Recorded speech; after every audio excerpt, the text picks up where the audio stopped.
हर मोड़ ते सलीबां हर पैर ते हनेरा रुके नहीं असीं साडा भी देख जेरा पत्थर ते लीक हाँ कोई पानी ते नहीं जिमें जिमें किसे मटाया मैं हुंदा गया डगेरा। सत श्री अकाल, तुसीं वेख रहे हो विरासत मीडिया ते मैं जसविंदर याद। अक्सर जेकर इतिहास दे ਜ਼ਖਮਾਂ ਨੂੰ ਭਵਿੱਖ ਦੇ ਪੱਕੇ ਇਰਾਦਿਆਂ ਦੀ ਮੱਲ ਮਲਾਈ ਜਾਵੇ ਤਾਂ ਜ਼ਖਮ ਕੀ ਦਾਗ ਵੀ ਮਿਟ ਜਾਂਦੇ ਨੇ। ਸਾਡੇ ਨਾਲ ਕੁਝ ਇੱਦਾਂ ਦੀ ਸ਼ਖਸੀਅਤ ਜਿਨ੍ਹਾਂ ਨੇ ਭਵਿੱਖ ਦੇ ਇਰਾਦਿਆਂ ਨਾਲ ਜ਼ਖਮ ਭਰੇ ਨੇ ਆਪਣੇ ਇਤਿਹਾਸ ਦੇ। ਸਭ ਤੋਂ ਪਹਿਲਾਂ ਅਸੀਂ ਸਾਡੇ ਸਟੂਡੀਓ ਵਿੱਚ ਪਹੁੰਚਣ ਦੇ ਉੱਤੇ ਮੌਜੂਦਾ ਐਮਐਲਏ ਹਲਕਾ ਲੰਬੀ ਗੁਰਮੀਤ ਸਿੰਘ ਖੁੱਡੀਆਂ ਦਾ ਤਹਿ ਦਿਲ ਤੋਂ ਧੰਨਵਾਦ ਕਰਦੇ ਹਾਂ। ਜੀ ਆਇਓ ਜੀ। ਸਤਿ ਸ਼੍ਰੀ ਅਕਾਲ ਜੀ ਸਾਰਿਆਂ ਨੂੰ, ਵਿਰਾਸਤ ਮੀਡੀਆ ਦੇ ਸਰੋਤਿਆਂ ਨੂੰ, ਪ੍ਰਬੰਧਕਾਂ ਨੂੰ ਤੇ ਜਸਵਿੰਦਰ ਜੀ, ਤੁਹਾਡਾ ਸਾਰਿਆਂ ਦਾ ਬਹੁਤ ਬਹੁਤ ਧੰਨਵਾਦ ਕਿ ਤੁਸੀਂ ਮੈਨੂੰ ਇਹ ਸਮਾਂ ਦਿੱਤਾ ਹੈ। ਖੁੱਡੀਆਂ ਪਰਿਵਾਰ ਦਾ ਇਤਿਹਾਸ ਕੋਈ ਅਣਜਾਣਿਆ ਇਤਿਹਾਸ ਨਹੀਂ। 1999 ਦੇ ਵਿੱਚ ਸੀਟ ਫਰੀਦਕੋਟ ਦੀ ਐਮਪੀ ਦੀ ਸੀਟ ਦੇ ਉੱਤੇ ਇੱਕ ਚੋਣ ਜਿੱਤੀ ਜਾਂਦੀ ਹੈ ਜਗਦੇਵ ਸਿੰਘ ਖੁੱਡੀਆਂ ਦੁਆਰਾ, ਸਤਿਕਾਰਤ ਜਗਦੇਵ ਸਿੰਘ ਖੁੱਡੀਆਂ ਦੁਆਰਾ। 28 ਦਸੰਬਰ ਨੂੰ ਇੱਕ ਭੇਦ ਭਰੇ ਹਾਲਾਤ ਵਿੱਚ ਉਹ ਧਰਤੀ ਤੋਂ ਕੂਚ ਕਰਦੇ ਨੇ। ਉਹਨਾਂ ਦਾ ਇਹ ਭੇਦ ਭਰੇ ਹਾਲਾਤ ਵਿੱਚ ਕੂਚ ਕਰਨਾ ਬਾਦਲ ਪਰਿਵਾਰ ਤੇ ਉਂਗਲ ਸਦਾ ਹੀ ਲੋਕਾਂ ਦੀ, ਆਵਾਮ ਦੀ ਉੱਠਦੀ ਰਹੀ ਹੈ। ਜੇਕਰ ਮੈਂ ਬਾਦਲ ਪਰਿਵਾਰ ਦੀ ਗੱਲ ਕਰਾਂ ਤਾਂ 1966 ਦੇ ਵਿੱਚ ਹਲਕਾ ਗਿੱਦੜਵਾ ਤੋਂ 57 ਵੋਟਾਂ ਦੇ ਨਾਲ ਹਾਰਦੇ ਨੇ ਹਰਚਰਨ ਸਿੰਘ ਬਰਾੜ ਤੋਂ। ਫਿਰ ਇਹ ਰੱਥ ਕਦੇ ਰੁਕਦਾ ਨਹੀਂ, ਲਗਾਤਾਰ ਇਹ ਰੱਥ ਜੇਤੂ ਰੱਥ ਉਹਨਾਂ ਦਾ ਚੱਲਦਾ ਰਹਿੰਦਾ ਹੈ। ਤੇ ਫਿਰ ਸਰਦਾਰ ਗੁਰਮੀਤ ਸਿੰਘ ਖੁੱਡੀਆਂ 2022 ਵਿੱਚ 11,396 ਵੋਟਾਂ ਦੇ ਨਾਲ ਇਸ ਰੱਥ ਨੂੰ ਡੱਕਦੇ ਨੇ। ਇਸ ਰੱਥ ਨੂੰ ਜਦੋਂ ਡੱਕਦੇ ਨੇ ਤਾਂ ਸਵਾਲ ਪਹਿਲਾਂ ਇਹੀ ਬਣਦਾ ਹੈ ਕਿ ਖੁੱਡੀਆਂ ਸਾਹਿਬ, ਜਦੋਂ ਇਹ ਮੁਕਾਬਲਾ ਹੁੰਦਾ ਹੈ ਤਾਂ ਕੋਈ ਮਨ ਵਿੱਚ ਡਰ ਸੀ ਕਿ ਵੱਡੇ ਘਰ ਦੇ ਨਾਲ ਇਹ ਮੁਕਾਬਲਾ ਹੋਣ ਜਾ ਰਿਹਾ ਹੈ? ਇਸ ਚੋਣ ਨੂੰ ਲੈ ਕੇ ਤੁਹਾਡੇ ਦਿਮਾਗ ਵਿੱਚ ਕੀ ਚੱਲਦਾ ਸੀ ਉਸ ਵਕਤ? ਨਹੀਂ ਜਸਵਿੰਦਰ ਜੀ, ਇਹੋ ਜਿਹੀ ਗੱਲ ਕੋਈ ਨਹੀਂ ਸੀ ਕਿ ਪਹਿਲਾਂ ਮੇਰੇ ਪਿਤਾ ਜੀ 1999 'ਚ ਲੋਕ ਸਭਾ ਦੀ ਚੋਣ ਲੜੇ। ਸਾਡੇ ਹਿੱਸੇ ਹਮੇਸ਼ਾ ਪੰਜਾਬ ਦੀਆਂ ਨਾਮਵਰ ਸ਼ਖਸੀਅਤਾਂ ਆਈਆਂ ਜੀ। ਸਰਦਾਰ ਹਰਚਰਨ ਸਿੰਘ ਬਰਾੜ ਉਹਨਾਂ ਦੇ ਮੁਕਾਬਲੇ ਸਨ, ਜਿਹੜੇ ਪਹਿਲਾਂ ਗਵਰਨਰ ਰਹੇ, ਕੈਰੋਂ ਸਾਹਿਬ ਦੇ ਜਵਾਈ ਵੀ ਸਨ ਜੀ, ਔਰ ਪੰਜਾਬ ਦੇ ਮੰਤਰੀ ਵੀ ਰਹੇ, ਬਾਅਦ ਵਿੱਚ ਪੰਜਾਬ ਦੇ ਚੀਫ ਮਿਨਿਸਟਰ ਬਣੇ ਜੀ। ਉਹਨਾਂ ਨਾਲ ਜਥੇਦਾਰ ਜਗਦੇਵ ਸਿੰਘ ਖੁੱਡੀਆਂ ਦੀ ਜਿਹੜੀ ਉਹ ਇਲੈਕਸ਼ਨ ਹੋਈ, 1,57,000 ਤੋਂ ਵੱਧ ਵੋਟਾਂ ਦੇ ਫਰਕ ਨਾਲ ਸਰਦਾਰ ਹਰਚਰਨ ਸਿੰਘ ਬਰਾੜ ਨੂੰ, ਜਾਂ ਮੈਂ ਕਹਾਂ ਫਰੀਦਕੋਟ ਦੇ ਲੋਕਾਂ ਨੇ ਜਥੇਦਾਰ ਜਗਦੇਵ ਸਿੰਘ ਖੁੱਡੀਆਂ ਰਾਹੀਂ ਹਰਾਇਆ ਸੀ। ਜੀ ਬਿਲਕੁਲ ਜੀ। ਉਸ ਤੋਂ ਬਾਅਦ ਮੇਰਾ ਸਿਆਸਤ ਵਿੱਚ ਆਉਣਾ ਹੋ ਗਿਆ ਜੀ। ਕੋਈ ਮੈਂ ਬਾਹਲਾ ਇੰਟਰਸਟ ਨਹੀਂ ਰੱਖਦਾ ਸੀ ਆਉਣ ਵਿੱਚ ਜੀ, ਪਰ ਕਈ ਵਾਰੀ ਹਾਲਾਤ ਇਹੋ ਜਿਹੇ ਹੋ ਜਾਂਦੇ ਨੇ ਜੀ। ਜਥੇਦਾਰ ਜੀ ਦੇ ਜਾਣ ਤੋਂ ਬਾਅਦ ਜਿਹੜੇ ਵੀ ਲੋਕ ਜ਼ਿਆਦਾ ਨੇੜਤਾ ਰੱਖਦੇ ਸਨ ਜੀ, ਉਹਨਾਂ ਨੇ ਬਹੁਤ ਹੌਸਲਾ ਦਿੱਤਾ ਤੇ ਉਹਨਾਂ ਨੇ ਮੈਨੂੰ ਆਪਣਾ ਆਗੂ ਮੰਨ ਕੇ ਰੱਖਿਆ ਜੀ। ਚਾਹੇ ਮੈਂ ਉਮਰ ਦਾ ਬਹੁਤ ਛੋਟਾ ਸੀ, 26-27 ਸਾਲ ਮੇਰੀ ਉਸ ਵੇਲੇ ਉਮਰ ਸੀ, ਪਰ ਉਹਨਾਂ ਨੇ ਜਿਹੜੇ ਸਾਥੀ ਸੰਗੀ ਸੀ ਉਹਦੀ ਅਗਵਾਈ ਮੈਨੂੰ ਦੇ ਕੇ ਰੱਖੀ। ਬਹੁਤ ਵੱਡਾ ਵਿਸ਼ਵਾਸ ਭਰੋਸਾ ਕਰਕੇ ਅਤੇ ਆਪਣੇ ਵੱਲੋਂ ਬੜਾ ਵੱਡਾ ਢਾਰਸ ਦੇ ਕੇ ਹਮੇਸ਼ਾ ਨਾਲ ਰਹੇ। ਜਦੋਂ ਦੀ ਉਹਨਾਂ ਨੇ ਬਾਂਹ ਫੜੀ ਤੇ 2022 ਦੀ ਇਲੈਕਸ਼ਨ ਤੱਕ ਉਹਨਾਂ ਨੇ ਐਡਾ ਵੱਡਾ ਸਾਥ ਦਿੱਤਾ ਕਿ ਜਿਹੜੀ ਸਾਰਿਆਂ ਦੇ ਸਾਹਮਣੇ ਚਾਨਣ ਵਾਂਗ ਹੋ ਗਈ। ਖੁੱਡੀਆਂ ਸਾਹਿਬ, ਇਹ ਟਿਕਟ ਮੰਗ ਕੇ ਲਈ ਗਈ ਸੀ ਕਿ ਲੰਬੀ ਤੋਂ ਹੀ ਲੜਨਾ ਹੈ, ਜਾਂ ਫਿਰ ਇਹ ਪਾਰਟੀ ਦਾ ਹੁਕਮ ਸੀ ਕਿ ਲੰਬੀ ਤੋਂ ਤੁਸੀਂ ਲੜੋ? ਨਹੀਂ, ਅਸਲ ਵਿੱਚ ਮੈਂ 2017 'ਚ ਵੀ ਜੀ, ਕਿਉਂਕਿ ਸਰਦਾਰ ਮਹੇਸ਼ਿੰਦਰ ਸਿੰਘ ਬਾਦਲ ਜਿਹੜੇ ਚੋਣ ਲੜਦੇ ਹੁੰਦੇ ਸਨ ਜੀ, ਅਸੀਂ ਇਕੱਠੇ ਸਾਂ ਜੀ। ਉਹਨਾਂ ਨੇ ਜਦੋਂ ਉਹ 3 ਵਾਰੀ ਇਲੈਕਸ਼ਨ ਲੜੀ, ਉਸ ਤੋਂ ਬਾਅਦ ਕਹਿੰਦੇ ਗੁਰਮੀਤ ਮੈਂ ਨਹੀਂ ਲੜਨੀ ਯਾਰ, ਤੂੰ ਲੜ ਜੀ। ਤਾਂ ਚਲੋ ਮੈਂ ਆਪਣੀ ਤਿਆਰੀ ਕਰਨ ਲੱਗ ਗਿਆ। ਤਾਂ 2017 'ਚ ਪੂਰੀ ਤਿਆਰੀ ਸੀ, ਲੋਕਾਂ ਵੱਲੋਂ ਵੀ ਬਹੁਤ ਵੱਡਾ ਹੁੰਗਾਰਾ ਮਿਲ ਰਿਹਾ ਸੀ ਜੀ। ਅਚਾਨਕ ਸਾਰੇ ਥਾਵਾਂ 'ਤੇ ਮੇਰੀ ਚਰਚਾ ਸੀ, ਦਿੱਲੀ 'ਚ ਵੀ ਸੀ ਔਰ ਟਿਕਟ ਪੱਕੀ ਵੀ ਹੋ ਗਈ ਸੀ ਜੀ।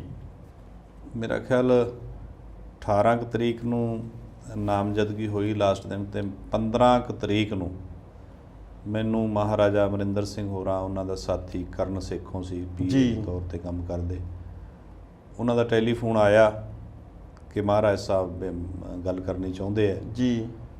ਜਦੋਂ ਮੇਰੇ ਨਾਲ ਹੋਈ ਤੇ ਮੈਨੂੰ ਉਹਨਾਂ ਨੇ ਇਸ ਤਰ੍ਹਾਂ ਵੀ, ਗੁਰਮੀਤ ਹੋਰ ਕੀ ਚੱਲ ਰਿਹਾ? ਮੈਂ ਕਿਹਾ ਜੀ ਤਿਆਰੀ ਹੈ, ਪਿੰਡਾਂ 'ਚ ਤੁਰੇ ਫਿਰਦੇ ਆ। ਬਿਲਕੁਲ।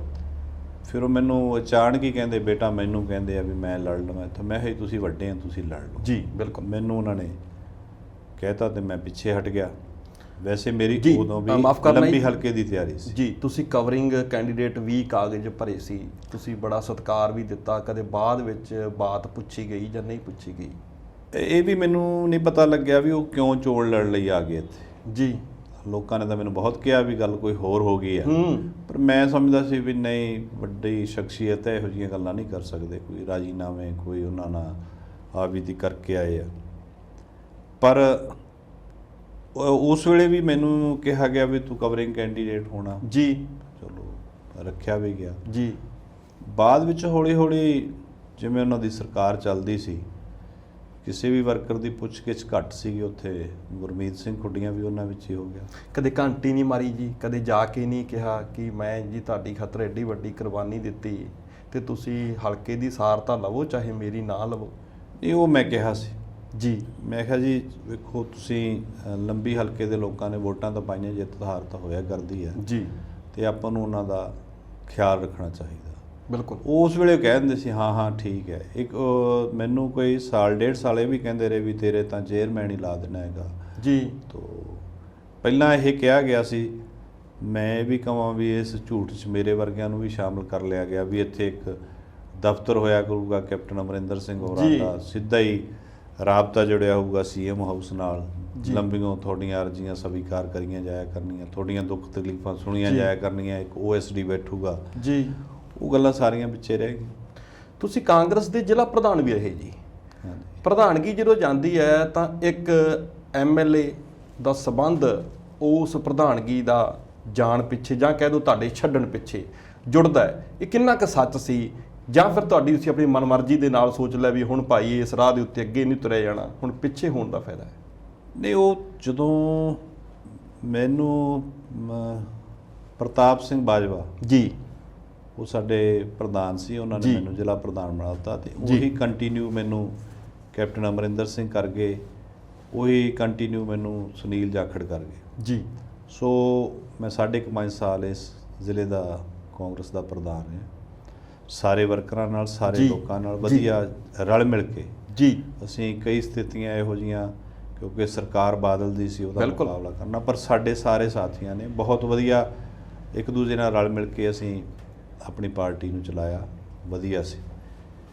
ਚਲੋ ਮੈਨੂੰ ਬਹੁਤ ਸਮਾਂ ਦਿੱਤਾ ਸੀ, ਮੈਨੂੰ ਪ੍ਰਧਾਨਗੀ ਦੇ ਨਾਲ ਕੋਈ ਇਹੋ ਜਿਹਾ ਮਲਾਲ ਨਹੀਂ ਵੀ ਕੋਈ ਚਲੀ ਗਈ ਕਿਉਂ ਚਲੀ ਗਈ। ਆਖਰ ਤਾਂ ਹਰ ਇੱਕ ਬੰਦੇ ਦੀ ਕੋਈ ਸਮਾਂ ਹੁੰਦਾ, ਬਹੁਤ ਲੰਮਾ ਸਮਾਂ ਮੈਨੂੰ ਸ਼ਾਇਦ ਇੰਨਾ ਲੰਮਾ ਸਮਾਂ ਕਿਸੇ ਨੂੰ ਪ੍ਰਧਾਨ ਨਾ ਕਰਨ ਦਾ ਮੌਕਾ ਮਿਲਿਆ ਹੋਵੇ ਮੁਕਤਸਰ ਵਿੱਚ। ਬਿਲਕੁਲ ਜੀ।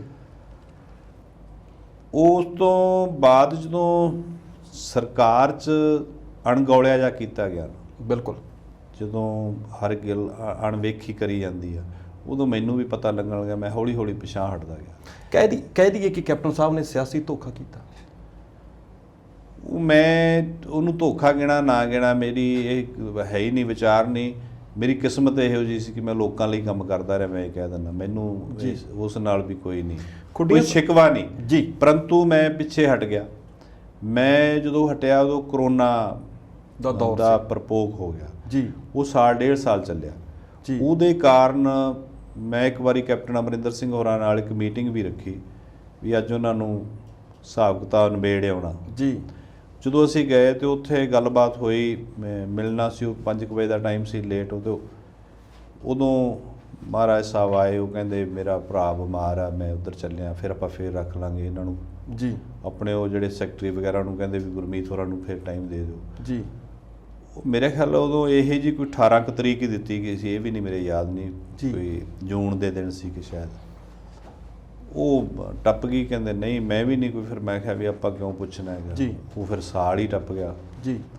ਆਉਂਦੀ ਜੁਲਾਈ ਨੂੰ ਤਾਂ ਫਿਰ ਆਪਾਂ ਪਾਸੇ ਹੋ ਗਏ। ਤੁਸੀਂ ਕਾਂਗਰਸ ਤੋਂ ਆਮ ਆਦਮੀ ਪਾਰਟੀ 'ਚ ਆ ਗਏ, ਜਿੱਤ ਪਿੱਛੇ ਕਿਹੜਾ ਕਾਰਨ ਵੱਡਾ ਮੰਨਦੇ ਹੋ? ਆਮ ਆਦਮੀ ਪਾਰਟੀ ਦੀ ਹਵਾ ਸੀ ਜਾਂ ਤੁਹਾਡਾ ਲੰਬੀ ਵਿੱਚ ਅਕਸ ਬਹੁਤ ਵੱਡਾ ਸੀ, ਤੁਹਾਡੇ ਪਰਿਵਾਰ ਦਾ ਅਕਸ ਬਹੁਤ ਵੱਡਾ ਸੀ? ਵੇਖੋ ਜੀ, ਜਿਹੜੀ ਲੜਾਈ ਤਾਂ ਲੜਨ ਲਈ ਲੜੀ ਜਾਂਦੀ ਆ। ਬਿਲਕੁਲ ਜੀ। ਹਰ ਇੱਕ ਬੰਦਾ ਆਪਦੇ ਮਨ ਵਿੱਚ ਜਿੱਤ ਧਾਰ ਲੈਂਦਾ ਜੀ, ਪਰ ਜਿੱਤ ਲੋਕਾਂ ਦੀ ਹੋਇਆ ਕਰਦੀ। ਜੀ ਬਿਲਕੁਲ। ਮੈਨੂੰ ਵੀ ਇਹ ਇੱਕ ਖਦਸ਼ੇ ਸੀ ਵੀ ਸਰਦਾਰ ਪ੍ਰਕਾਸ਼ ਸਿੰਘ ਬਾਦਲ ਹੋਰਾਂ ਨਾਲ ਚੋਣ ਹੈ ਜੀ। ਉਹ ਚੋਣ ਕਿਉਂ ਲੜ ਰਹੇ ਆ? ਉਹਨਾਂ ਕੋਲ ਸਾਰੇ ਵਸੀਲੇ ਨੇ। ਉਹਨਾਂ ਕੋਲੇ CID ਵੀ ਉਹਨਾਂ ਨੂੰ ਪੰਜਾਬ ਦੀ, ਕਿਉਂਕਿ ਕਈ ਵਾਰ ਮੁੱਖ ਮੰਤਰੀ ਰਹੇ ਆ, ਸਾਰਾ ਕੁਝ ਸਹੀ ਦੱਸਦੀ ਹੋਣੀ ਹੈ। ਬਿਲਕੁਲ ਜੀ। ਉਹਨਾਂ ਨੇ ਪ੍ਰਾਈਵੇਟ ਏਜੰਸੀਆਂ ਤੋਂ ਸਰਵੇ ਕਰਾਇਆ ਹੋਣਾ ਜੀ। ਉਹਨਾਂ ਦੇ ਆਪਣੇ ਬੰਦੇ ਵੀ ਦੱਸਦੇ ਹੋਣੇ ਵੀ ਹਾਲਾਤ ਇਹੋ ਜਿਹੇ ਨੇ ਜੀ ਵੀ ਉਹ ਚੋਣ ਕਿਉਂ ਲੜ ਰਹੇ ਆ। ਜਦੋਂ ਉਹ ਚੋਣ ਲੜ ਰਹੇ ਸੀ ਤਾਂ ਫਿਰ ਮੈਨੂੰ ਲੱਗਦਾ ਸੀ ਵੀ ਉਹਨਾਂ ਨੇ ਸਾਰਾ ਕੁਝ ਕਰਾਇਆ ਤੇ ਮੁਕਾਬਲਾ ਤਕੜਾ ਹੋਣਾ। ਇਸ ਗੱਲ ਦਾ ਮੈਨੂੰ ਭਰੋਸਾ ਸੀ ਲੋਕਾਂ ਤੇ। ਜਦੋਂ ਤੋਂ ਮੈਂ ਚੱਲਿਆ ਸੀ ਵੀ ਹਮੇਸ਼ਾ ਸਿਰ ਤੇ ਮਿਹਰ ਭਰਿਆ ਹੱਥ ਰੱਖਿਆ ਜੀ, ਕਦੇ ਡੋਲਣ ਨਹੀਂ ਦਿੱਤਾ ਸੀ। ਤੇ ਜਦੋਂ ਮੈਂ ਇਲੈਕਸ਼ਨ ਅਨਾਉਂਸ ਕਰਕੇ ਚੱਲਿਆ ਉਦੋਂ ਤਾਂ ਭਰਵੇਂ ਇਕੱਠ ਹੋਣ ਲੱਗ ਗਏ ਸੀ ਪਿੰਡਾਂ 'ਚ ਜੀ। ਕਿਸੇ ਗੱਲ ਦਾ ਕਦੇ ਐਂ ਨਹੀਂ ਲੱਗਿਆ ਸੀਗਾ ਵੀ ਮੈਂ ਰਾਤ ਨੂੰ 9-9 10-10 ਵਜੇ ਤੱਕ ਮਸਾਂ ਮੁੜ ਕੇ ਆਉਂਦਾ ਸੀ। ਇੱਥੇ ਸਰਦਾਰ ਪ੍ਰਕਾਸ਼ ਸਿੰਘ ਬਾਦਲ ਦੀਆਂ ਜਿਹੜੀਆਂ ਮੀਟਿੰਗਾਂ ਸੀ ਉਹ 35-40 ਬੰਦਿਆਂ ਦੀਆਂ ਬਾਹਾਂ ਫੜ ਕੇ ਲਿਆ ਕੇ ਬਾਉਂਦੇ ਸੀ, ਨਹੀਂ ਪਰ ਰਹੀਆਂ ਜੀ। ਪਰ ਫਿਰ ਵੀ ਇੱਕ ਲੱਗ ਰਿਹਾ ਸੀ ਵੀ ਕਿਉਂ ਲੜ ਰਹੇ ਆ ਯਾਰ, ਇਹਨਾਂ ਕੋਈ ਪ੍ਰਬੰਧ ਕੀਤਾ ਹੋਣਾ, ਇਹ ਕੋਈ ਪੈਸਾ ਤੇ ਲਈ ਇੰਨਾ ਲਾਉਣਾ ਜੀ। ਉਹ ਪਤਾ ਨਹੀਂ ਸਾਰੇ ਉਹਨਾਂ ਨੇ ਵੇਖ ਕੇ ਕੀਤਾ ਹੋਣਾ। ਇਹ ਆਪਦੀ ਜਿੱਤ ਵਿੱਚ ਵੀ ਉਹਨਾਂ ਦੇ ਜਿਹੜੇ ਇੱਥੇ ਚੋਣਾਂ ਨੂੰ ਸਾਂਭਣ ਵਾਲੇ ਲੋਕ ਸੀਗੇ ਨਜ਼ਦੀਕੀ ਬਹੁਤਾ ਖਵਾਉਂਦੇ ਸਨ ਜੀ। ਹੁਣ ਤਾਂ ਨਹੀਂ ਕਦੇ ਵੇਖੇ, ਕਦੇ ਪਤਾ ਨਹੀਂ।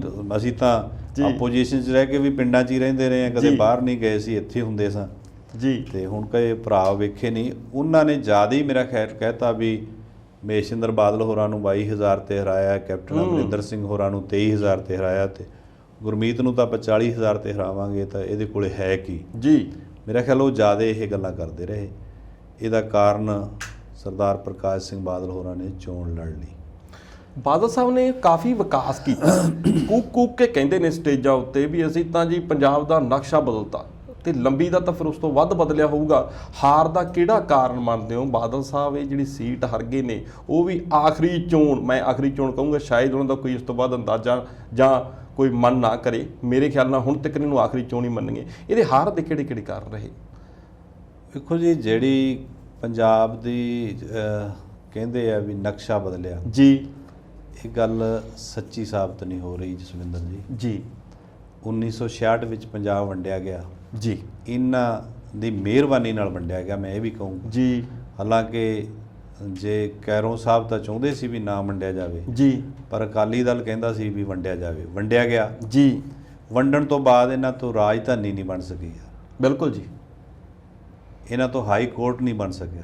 ਅਸੀਂ ਤਾਂ ਸਾਂਝਾ ਰਲ ਕੇ ਸ਼ੇਅਰ ਕਰਦੇ ਹਾਂ ਹਰਿਆਣੇ ਦੇ ਨਾਲ। ਇਹਨਾਂ ਦੇ ਪੰਜਾਬ ਦੇ ਪਾਣੀਆਂ ਦੇ ਮਸਲੇ ਉਸੇ ਤਰ੍ਹਾਂ ਤੁਰੇ ਆ ਰਹੇ, ਬਿਲਕੁਲ ਤੁਰੇ ਆ ਰਹੇ, ਜਿਹੜੇ ਹੱਲ ਕਰ ਸਕਦੇ ਸੀ। ਕਿਉਂ ਸੈਂਟਰ 'ਚ ਵੀ ਇਹਨਾਂ ਦੀ ਜਿਹੜੀ ਹਮਾਇਤੀ ਸਰਕਾਰ ਹੋਇਆ ਕਰਦੀ ਸੀ ਭਾਰਤੀ ਜਨਤਾ ਪਾਰਟੀ ਦੀ, ਜੀ ਬਿਲਕੁਲ, ਉੱਥੇ ਨਿਬੇੜਿਆ ਜਾ ਸਕਦਾ ਸੀ। ਹਰਿਆਣਾ ਵੀ ਆਪਣਾ ਸੀ, ਪੰਜਾਬ ਵੀ ਆਪਣਾ ਸੀ, ਕੋਈ ਇੰਨੀ ਗੱਲ ਨਹੀਂ। ਸਟੇਟ ਆਪਦੇ ਦੇਸ਼ ਦੇ ਆਪਣੇ ਸਟੇਟ ਹੁੰਦੇ ਆ। ਜੇ ਕੋਈ ਮਾੜਾ ਮੋਟਾ ਮਨ ਮਿਟਾ ਹੋਵੇ, ਉਹਨੂੰ ਬਿਠਾ ਕੇ ਇੱਕ ਟੇਬਲ ਤੇ ਉਹਨਾਂ ਨੂੰ ਕਹਿ ਕੇ ਵੀ ਤੁਹਾਡਾ ਇੰਨਾ ਹੱਕ ਬਣਦਾ, ਸਾਨੂੰ ਸਾਡਾ ਕਹਿ ਕੇ ਜੀ ਕੋਈ ਨਾ ਕੋਈ ਗੱਲ ਨਿਬੇੜੀ ਜਾ ਸਕਦੀ ਸੀ। ਅੱਜ ਤੱਕ ਉਹ ਮਸਲੇ ਲਮਕਦੇ ਰੱਖੇ ਜੀ। 3 ਲੱਖ ਕਰੋੜ ਦੇ 2,86,000 ਕਰੋੜ ਦਾ ਸ਼ਾਇਦ ਫਿਗਰਾਂ ਦੱਸਦੀਆਂ ਜੀ, ਪੰਜਾਬ ਦੇ ਸਿਰ ਕਰਜ਼ਾ ਕਰਵਾ ਦਿੱਤਾ ਗਿਆ ਜੀ। ਫਿਰ ਵਿਕਾਸ ਹੋਇਆ ਤਾਂ ਹੋਇਆ ਕਿੱਥੇ? 3 ਯੂਨੀਵਰਸਿਟੀਆਂ ਜੀ, 3 ਯੂਨੀਵਰਸਿਟੀਆਂ ਗਵਰਨਮੈਂਟ ਦੀਆਂ ਸਨ, ਜਿਹੜੀਆਂ ਉਹ ਵੀ ਪ੍ਰਤਾਪ ਸਿੰਘ ਕੈਰੋਂ ਵੇਲੇ 2 ਤਾਂ ਬਣੀਆਂ ਜੀ। ਇੱਕ ਤਾਂ ਉਹਨਾਂ ਨੇ ਪੰਜਾਬੀ ਯੂਨੀਵਰਸਿਟੀ ਬਣਾਈ ਜੀ। ਇੱਕ ਜਿਹੜੀ ਪਹਿਲਾਂ ਪੰਜਾਬ ਯੂਨੀਵਰਸਿਟੀ ਲਾਹੌਰ ਵੱਲੋਂ ਹੀ ਸਾਡੀ ਇਹਦੇ ਆ ਜੀ। ਗਈ ਜੀ। ਇੱਕ ਸਰਦਾਰ ਗੁਰਨਾਮ ਸਿੰਘ ਜਿਹੜੇ ਇੱਕ ਵਾਰੀ ਚੀਫ ਮਿਨਿਸਟਰ ਬਣੇ, ਜਸਟਿਸ ਗੁਰਨਾਮ ਸਿੰਘ, ਜੀ। ਉਹਨਾਂ ਨੇ ਗੁਰੂ ਨਾਨਕ ਦੇਵ ਯੂਨੀਵਰਸਿਟੀ ਬਣਾਈ। ਜੀ। ਇੱਕੋ ਇੱਕ PGI ਜੀ। ਜਿਹੜਾ ਸਾਡੇ ਸਾਂਝੇ ਪੰਜਾਬ ਕੋਲੇ ਸੀ, ਉੱਥੇ ਉਹ ਚੰਡੀਗੜ੍ਹ ਰਹਿ ਗਿਆ ਜੀ। ਇਸ ਜਿਹੜੇ ਐਡੇ ਇੰਨੇ ਲੰਮਾ ਸਰਕਾਰਾਂ ਚਲਾਉਣ ਵਾਲਿਆਂ ਨੇ ਕੋਈ ਵੱਡਾ ਇਹ ਜਿਹੀ ਇੰਸਟੀਟਿਊਸ਼ਨ ਬਣਾ ਸਕੇ? ਕੁਛ ਨਹੀਂ ਹੋਇਆ। ਪ੍ਰਾਈਵੇਟ ਦੇ ਤਾਂ ਬਾਅਦ 'ਚ ਬਾਹਰ ਲਾ ਦਿੱਤੇ, ਉਹਨਾਂ 'ਚ ਤਾਂ ਹਿੱਸੇ ਪੱਤੀਆਂ ਰੱਖੀਆਂ ਗਈਆਂ ਹੋਣੀਆਂ, ਇਹ ਨਹੀਂ ਮੈਨੂੰ ਪਤਾ। ਪਰ ਸਰਕਾਰ ਵੱਲੋਂ ਪੰਜਾਬ ਦੇ ਲੋਕਾਂ ਲਈ ਕੀ ਕੀਤਾ ਗਿਆ ਜੀ, ਜਿਨ੍ਹਾਂ ਨੇ ਸਰਕਾਰਾਂ ਹੰਡਾਈਆਂ, ਇਹ ਤਾਂ ਦੱਸ ਸਕਦੇ ਕੀ ਤਰੱਕੀ ਹੋਈ। ਲੰਬੀ 'ਚ ਠੀਕ ਹੈ, ਕਿਉਂਕਿ ਚੀਫ ਮਿਨਿਸਟਰ ਪੰਜਾਬ ਸਨ ਜੀ। ਬਜਟ ਦਾ ਬਹੁਤ ਸਾਰਾ ਹਿੱਸਾ ਚੋਣ ਜਿੱਤਣ ਲਈ ਇੱਥੇ ਲਾਇਆ ਜਾਂਦਾ ਸੀ। ਜੀ ਪੰਜਾਬ 'ਚ 2 ਹਲਕੇ ਹੈ ਸ਼ਾਇਦ, ਇੱਕ ਲੰਬੀ ਹੈ ਤੇ ਇੱਕ ਜਲਾਲਾਬਾਦ, ਸਰਦਾਰ ਪ੍ਰਕਾਸ਼ ਸਿੰਘ ਬਾਦਲ ਦਾ ਤੇ ਸੁਖਬੀਰ ਸਿੰਘ ਬਾਦਲ ਦਾ, ਜੀ, ਜਿਨ੍ਹਾਂ 'ਚ ਕੰਕਰੀਟ ਦੀਆਂ ਸੜਕਾਂ ਬਣਾ ਦਿੱਤੀਆਂ। ਜੀ ਹਾਂ, ਇਹ ਗੱਲ ਠੀਕ ਹੈ, ਜਿੱਥੇ ਚੀਫ ਮਿਨਿਸਟਰ ਉੱਥੇ ਥੋੜ੍ਹੇ ਮੋਟੇ ਕੰਮ ਧੰਦੇ ਲੋਕ ਜੇ ਉਹ ਜਾਂਦੇ ਆ ਤਾਂ ਉਹਨਾਂ ਦੇ ਹੁੰਦੇ ਆ, ਮੈਂ ਉਹਨਾਂ ਨੂੰ ਅੱਖੋਂ ਪਰੋਖੇ ਵੀ ਨਹੀਂ ਕਰ ਸਕਦਾ ਜੀ। ਪਰੰਤੂ ਕੋਈ ਇਹੋ ਜਿਹੀ ਵੱਡੀ ਜਿਹੜੀ ਗੱਲ ਵੀ ਨੇੜੇ ਤੇੜੇ ਕੋਈ ਇੰਡਸਟਰੀ ਲਿਆ ਕੇ ਦਿੱਤੀ ਵੀ ਲੋਕ ਦਿਹਾੜੀ ਤੋਂ ਲੈ ਕੇ ਜੀ ਤੇ ਉਹਦੇ 'ਚ ਸੁਪਰਡੈਂਟ ਚੀਫ ਇੰਜੀਨੀਅਰ ਸਾਰੇ ਬਣ ਸਕਦੇ ਹੁੰਦੇ ਨੇ ਲੋਕ, ਜੀ ਬਿਲਕੁਲ। ਪਰ ਉਹੋ ਜਿਹੀ ਕੋਈ ਇੱਥੇ ਸੀ। ਇੱਥੇ ਸਾਡੇ ਕੋਲੇ ਤਾਂ ਮਲੋਟ ਦੇ ਵਿੱਚ ਇੱਕ ਗਵਰਨਰੀ ਰਾਜ ਵਿੱਚ ਖੰਡ ਮਿੱਲ ਬਣੀ ਸੀ ਜੀ। ਹਾਂ, ਉਹ ਸੀਗੀ ਨਰਮਿਆ ਦੂਜੀ ਕਾਟਨ ਜੀ, ਧਾਗੇ ਦੀ ਧਾਗਾ ਮਿੱਲ। ਧਾਗਾ ਮਿੱਲ ਸੀ ਜੀ। ਉਸ ਨੂੰ ਥੋੜ੍ਹੇ ਸਾਲਾਂ 'ਚ ਇਹਨਾਂ ਨੇ ਪਤਾ ਨਹੀਂ ਕੀ ਆਇਆ, ਕਿਉਂਕਿ ਜਿੱਥੇ ਅਫਸਰ ਦੱਸ ਦਿੰਦੇ ਆ ਵੀ ਇਹਦੇ 'ਚ ਆਹ ਕੁਛ ਬਚੂਗਾ, ਆਹ ਕੁਛ ਕਰਿਆ ਜੀ, ਜਾਊ, ਜੀ। ਇਸ ਨੂੰ ਸ਼ੂਗਰ ਮਿੱਲ ਵਿੱਚ ਬਦਲਣ ਦੀ ਕੋਸ਼ਿਸ਼ ਕੀਤੀ ਗਈ। ਜੀ। ਨਰਮਾ ਕਪਾਹ ਸਾਡਾ ਇੱਥੋਂ ਅਜੇ ਵੀ ਹੁੰਦਾ ਹੈ, ਜੀ। ਚਾਹੇ ਹੁਣ ਜ਼ਿਆਦਾ ਝੋਨਾ ਲਾਉਣ ਲੱਗੇ, ਪਰ ਜਦੋਂ ਦੀਆਂ ਗੱਲਾਂ ਕਰਦੇ ਆ ਜੀ। ਉਦੋਂ ਤਾਂ ਬਹੁਤ ਹਿੱਸਾ ਸੀਗਾ ਇਹਦੇ 'ਚ। ਜੀ, ਜੀ। ਤੇ 15-20 ਮੀਲ ਤੇ ਸਾਡਾ ਡੱਬਵਾਲੀ ਦਾ ਏਰੀਆ ਤੇ ਮਟੀਲੀ ਦਾ ਏਰੀਆ ਆ ਜਾਂਦਾ, ਹਰਿਆਣਾ ਤੇ ਰਾਜਸਥਾਨ ਦਾ ਰਾਜਸਥਾਨ ਦਾ। ਜੀ। ਉੱਥੇ ਤਕਰੀਬਨ ਨਰਮਾ ਕਪਾਹੀ ਬੀਜਿਆ ਜਾਂਦਾ ਸੀ। ਜੀ। ਜੋ 150 ਰੁਪਈਆ ਰੇਟ ਵਧਾ ਦਿਓ ਤੇ ਲੋਕ ਇੱਥੇ ਲਿਆ ਕੇ ਵੇਚਣ ਲੱਗ ਜਾਂਦੇ। ਜੀ। ਮਿੱਲ ਬਣੀ ਰਹਿੰਦੀ, ਲੋਕਾਂ ਨੂੰ ਰੁਜ਼ਗਾਰ ਮਿਲਿਆ ਰਹਿੰਦਾ। ਜੀ। ਅੱਜ ਉਹ ਖੰਡਰ ਹੋਈ ਪਈ ਹੈ। ਜੀ। ਉਹ ਸਾਲਾਂ ਬੱਧੀ ਉਹਦਾ ਜਿਹੜੀ ਬਿਲਡਿੰਗ ਵੀ ਖਰਾਬ ਹੋ ਰਹੀ ਹੈ, ਉਹ ਕਿਸੇ ਵਰਤੋਂ 'ਚ ਹੋਰ ਵੀ ਨਹੀਂ ਲਿਆਂਦੀ ਗਈ। ਕੋਈ ਇਹੋ ਜਿਹੀ ਗੱਲ ਨਹੀਂ, ਕੋਈ ਵੱਡਾ ਇੰਸਟੀਚਿਊਸ਼ਨ ਜਿਹੜਾ ਜਿਹਦੇ ਨਾਲ ਗਿਆਨੀ ਜੈਲ ਸਿੰਘ ਪੰਜਾਬ ਦੇ ਮੁੱਖ ਮੰਤਰੀ ਬਣੇ, ਜੀ। ਫਰੀਦਕੋਟ ਦੇ ਉਹ ਜੰਪਲ ਸਨ, ਜੀ। ਪਰ ਉਹ ਆਨੰਦਪੁਰ ਤੋਂ MLA ਬਣਦੇ ਰਹੇ। ਜੀ। ਪਰ ਉਹਨਾਂ ਨੇ ਜਿੱਥੇ ਜ਼ਿਲ੍ਹਾ ਫਰੀਦਕੋਟ ਬਣਾਇਆ ਸੀ, ਹੁਣ ਤਾਂ ਜ਼ਿਲ੍ਹਿਆਂ ਦੀ ਲਾਈਨ ਲਾਤੀ ਨਾ, ਉਦੋਂ ਇੱਕੋ ਜ਼ਿਲ੍ਹਾ ਬਣਿਆ। ਜਾਂ ਤਾਂ 12 ਜ਼ਿਲ੍ਹੇ ਪੰਜਾਬ ਦੇ ਪਹਿਲਾਂ ਬਣੇ ਜੀ, ਤੋ 66 ਤੋਂ ਲੈ ਕੇ 72 'ਚ ਕੱਲਾ ਗਿਆਨੀ ਜੈਲ ਸਿੰਘ ਨੂੰ ਇੱਕ ਜ਼ਿਲ੍ਹਾ ਬਣਾਇਆ, ਤਾਂ ਉਹੀ ਜ਼ਿਲ੍ਹਾ ਚੱਲੀ ਆਇਆ 95 ਤੱਕ। ਜੀ। ਸੋ ਜੇ ਉਹ ਕਹੀਏ ਵੀ ਉੱਥੇ ਉਹਨਾਂ ਨੇ ਗੁਰੂ ਗੋਬਿੰਦ ਸਿੰਘ ਮੈਡੀਕਲ ਕਾਲਜ ਵੀ ਖੋਲ੍ਹ ਦਿੱਤਾ ਸੀ। ਜੀ। ਜੀ। ਪਰ ਜਿਨ੍ਹਾਂ ਕੋਲੇ ਬੜਾ ਲੰਮਾ ਸਮਾਂ ਰਾਜ ਰਿਹਾ, ਜੀ, ਉਹਨਾਂ ਨੇ ਇਹੋ ਜਿਹੀ ਗੱਲ ਕੋਈ, ਬਠਿੰਡਾ ਸੀ ਵਧੀਆ ਸੀ, ਜੀ, ਇੱਥੇ ਵੀ ਖੋਲ੍ਹਿਆ ਜਾ ਸਕਦਾ ਸੀ। ਜੀ। ਪਰ ਬਠਿੰਡੇ ਦਾ ਸਗੋਂ ਜਿਹੜਾ ਸਿਵਲ ਹਸਪਤਾਲ ਸੀ, ਉਹਦੀ ਕਈ ਸੈਂਕੜੇ ਕਰੋੜਾਂ ਦੀ ਜ਼ਮੀਨ ਜੀ ਇੱਕ ਮੈਕਸ ਹਸਪਤਾਲ ਨੂੰ ਦੇ ਦਿੱਤੀ ਗਈ। ਜੀ। ਜੀ। ਉਹ ਲੋਕਾਂ ਦਾ ਇਲਾਜ ਮਹਿੰਗੇ ਮੁੱਲ 'ਚ ਕਰਦਾ, ਉਹਦੇ 'ਚ ਗਏ ਨੂੰ ਐ ਨਹੀਂ ਕਹਿੰਦਾ ਵੀ ਤੂੰ ਬਠਿੰਡੇ ਦਾ ਭਾਈ ਤੇਰੀ ਪੱਟੀ ਵੀ ਕਰ ਦੇ ਨੂੰ। ਸੋ ਇਹ ਜਿਹੜੇ ਪੰਜਾਬ ਪ੍ਰਤੀ ਨਾ ਧੋਖੇ ਕੀਤੇ ਗਏ ਆ, ਆਪਣੇ ਤੌਰ ਤੇ ਬਹੁਤ ਅਮੀਰ ਹੋ ਗਏ ਜੀ। ਮੇਰਾ ਖਿਆਲ ਹੁਣ ਤਾਂ ਕੋਈ ਗਿਣਤੀ ਦੇ ਲੋਕਾਂ 'ਚ ਆਉਂਦੇ ਹੋਣੇ ਜੀ, ਪਰ ਪੰਜਾਬ ਕੰਗਾਲ ਹੋ ਗਿਆ। ਪੰਜਾਬ ਸੰਭਾਲਿਆ ਗਿਆ ਕਿੰਨਾਂ ਨੇ? ਇਹਨਾਂ ਲੋਕਾਂ ਜੀ।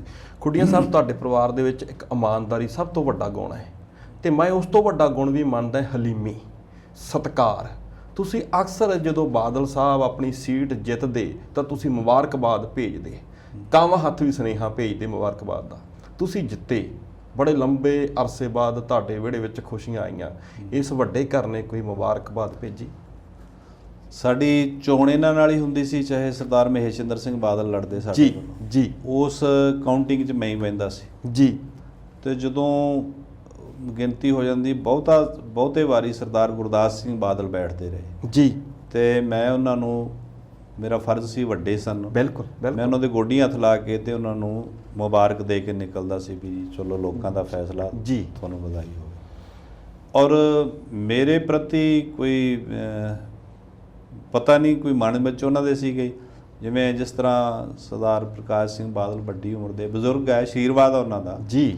ਤੋ ਉਹਨਾਂ ਨੇ ਕੋਈ ਇਹੋ ਜਿਹੀ ਗੱਲ ਮੇਰੇ ਪ੍ਰਤੀ ਸੁਨੇਹਾ ਤਾਂ ਨਹੀਂ ਲਾਇਆ ਵੀ ਕਾਕਾ ਚਲੋ ਹੁਣ ਨਵਿਆਂ ਦੀ ਵੇਲਾ ਆਇਆ ਤੈਨੂੰ ਮੁਬਾਰਕ। ਬਿਲਕੁਲ, ਬਿਲਕੁਲ। ਜੇਕਰ ਇੱਕ ਸਵਾਲ ਹੋਰ ਕਰਾਂ ਜੀ, ਸਿਮਰਜੀਤ ਸਿੰਘ ਮਾਨਦਾਲ ਜੀ ਨੂੰ ਅਸੀਂ ਕਹਿ ਦਿੰਦੇ ਹਾਂ, ਤੁਸੀਂ ਲੰਬਾ ਸਮਾਂ ਪਰਿਵਾਰ ਦੇ ਤੌਰ ਤੇ ਉਹਨਾਂ ਨਾਲ ਜੁੜੇ ਰਹੇ, ਉਹਨਾਂ ਦੇ ਨਾਲੋਂ ਵਾਪਸੀ ਕਰਕੇ ਕਾਂਗਰਸ ਆਉਣ ਦਾ ਕਾਰਨ ਕੀ ਸੀ? ਵੈਸੇ ਤੁਸੀਂ ਇਹ ਗੱਲ ਦੱਸ ਦਿੱਤੀ ਕਿ ਕਾਂਗਰਸ 'ਚੋਂ ਤੁਸੀਂ ਆਮ ਆਦਮੀ ਪਾਰਟੀ 'ਚ ਕਿਉਂ ਆਏ, ਸਾਡੇ ਦਰਸ਼ਕਾਂ ਨੂੰ ਇਹ ਵੀ ਜ਼ਰੂਰ ਦੱਸਿਓ ਕਿ ਤੁਸੀਂ ਮਾਨਦਾਲ ਨੂੰ ਛੱਡ ਕੇ ਕਾਂਗਰਸ 'ਚ ਕਿਉਂ ਆਏ ਸੀ? ਸਰਦਾਰ ਸਿਮਰਜੀਤ ਸਿੰਘ ਮਾਨ ਹੋਰਾਂ ਦੀ ਮੈਂ ਬਹੁਤ ਹੀ ਸਤਿਕਾਰ ਕਰਦਾ ਜੀ। ਬਹੁਤ ਕਈ ਵੱਡੇ ਗੁਣ ਵੀ ਆ ਉਹਨਾਂ 'ਚ ਜੀ, ਵੱਡੀਆਂ ਕੁਰਬਾਨੀਆਂ ਵੀ ਆ, ਸਲਾਮ ਆ ਉਹਨਾਂ ਨੂੰ। ਜਿਹੜੇ ਵੇਲੇ ਮੈਂ ਉਸ ਪਾਰਟੀ 'ਚ ਸੀਗਾ, ਮੈਨੂੰ ਮਾਨ ਸਨਮਾਨ ਵੀ ਮਿਲਦਾ ਰਿਹਾ, ਪਰ ਜਿਹੜੇ ਇੱਥੋਂ ਦੇ ਹਾਲਾਤ ਸਨ ਜੀ ਆਪਣੇ, ਉਹ ਮਤਲਬ ਸਰਦਾਰ ਪ੍ਰਕਾਸ਼ ਸਿੰਘ ਬਾਦਲ ਦੇ ਪਰਿਵਾਰ ਨਾਲ ਮੁਕਾਬਲਾ ਕਰਨ 'ਚ ਸਾਥੋਂ ਉੱਥੇ ਰਲ ਕੇ ਚੱਲੇ ਸਮਰੱਥ ਨਹੀਂ ਸੀ। ਸਮਰੱਥ ਨਹੀਂ ਸੀ ਜੀ। ਮੈਂ ਉਸ ਵੇਲੇ ਥੋੜਾ ਪਿੱਛੇ ਹਟ ਗਿਆ ਸੀ। ਮੈਂ ਤੁਹਾਨੂੰ ਦੱਸਾਂ, ਮੈਂ ਬਾਹਲਾ ਇਹ ਨਹੀਂ ਵੀ ਮੈਂ ਇੱਕੋ ਦਮ ਹੀ ਕਾਂਗਰਸ ਵਿੱਚ ਆ ਗਿਆ। ਜੀ। ਸਰਦਾਰ ਮਹੇਸ਼ਿੰਦਰ ਸਿੰਘ ਬਾਦਲ ਹੋਰੀ ਕਾਂਗਰਸ ਚਲੇ ਗਏ, ਮੈਨੂੰ ਕਹਿੰਦੇ ਰਹੇ ਵੀ ਆ ਜਾ ਜੀ। ਮੈਂ ਬਸ ਕਹਿੰਦਾ ਵੀ ਮੈਂ ਤੁਹਾਡੇ ਨਾਲ ਆ ਜੀ, ਕੋਈ ਨਹੀਂ ਆਪਾਂ ਇਕੱਠੇ, ਪਰ ਮੈਂ ਨਹੀਂ ਗਿਆ ਜੀ। ਇੱਥੇ ਕੈਪਟਨ ਅਮਰਿੰਦਰ ਸਿੰਘ ਹੋਰਾਂ ਨੇ ਆਉਣਾ ਸੀ, ਉਹ ਮੇਰੇ ਕੋਲੇ ਘਰੇ ਆ ਗਏ। ਉਹਨਾਂ ਨੇ ਕਿਹਾ ਵੀ ਲੋਕ ਸਭਾ ਦੀ ਚੋਣ ਹੈ, ਤੁਹਾਡੀ ਸਾਨੂੰ ਸਾਰਿਆਂ ਨੂੰ ਲੋੜ ਹੈ ਜੀ, ਤੇ ਤੁਸੀਂ ਸਾਡੇ ਨਾਲ ਆ ਜਾਓ। ਉਹ ਮੇਰਾ ਖਿਆਲ 4 ਦੀ ਗੱਲ ਹੈ, 4 ਦੇ ਜਨਵਰੀ ਜਾਂ ਦਸੰਬਰ 3 ਦੇ ਹੋਣੀ ਆ।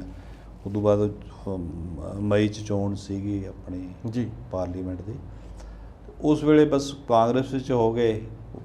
ਮੈਂ ਤਾਂ ਲੋਕਾਂ ਨਾਲ ਰਲ ਮਿਲ ਕੇ ਕੰਮ ਹੀ ਕੀਤਾ ਜਿੱਥੇ ਵੀ ਕਿਤੇ ਬਿਠਾਤਾ।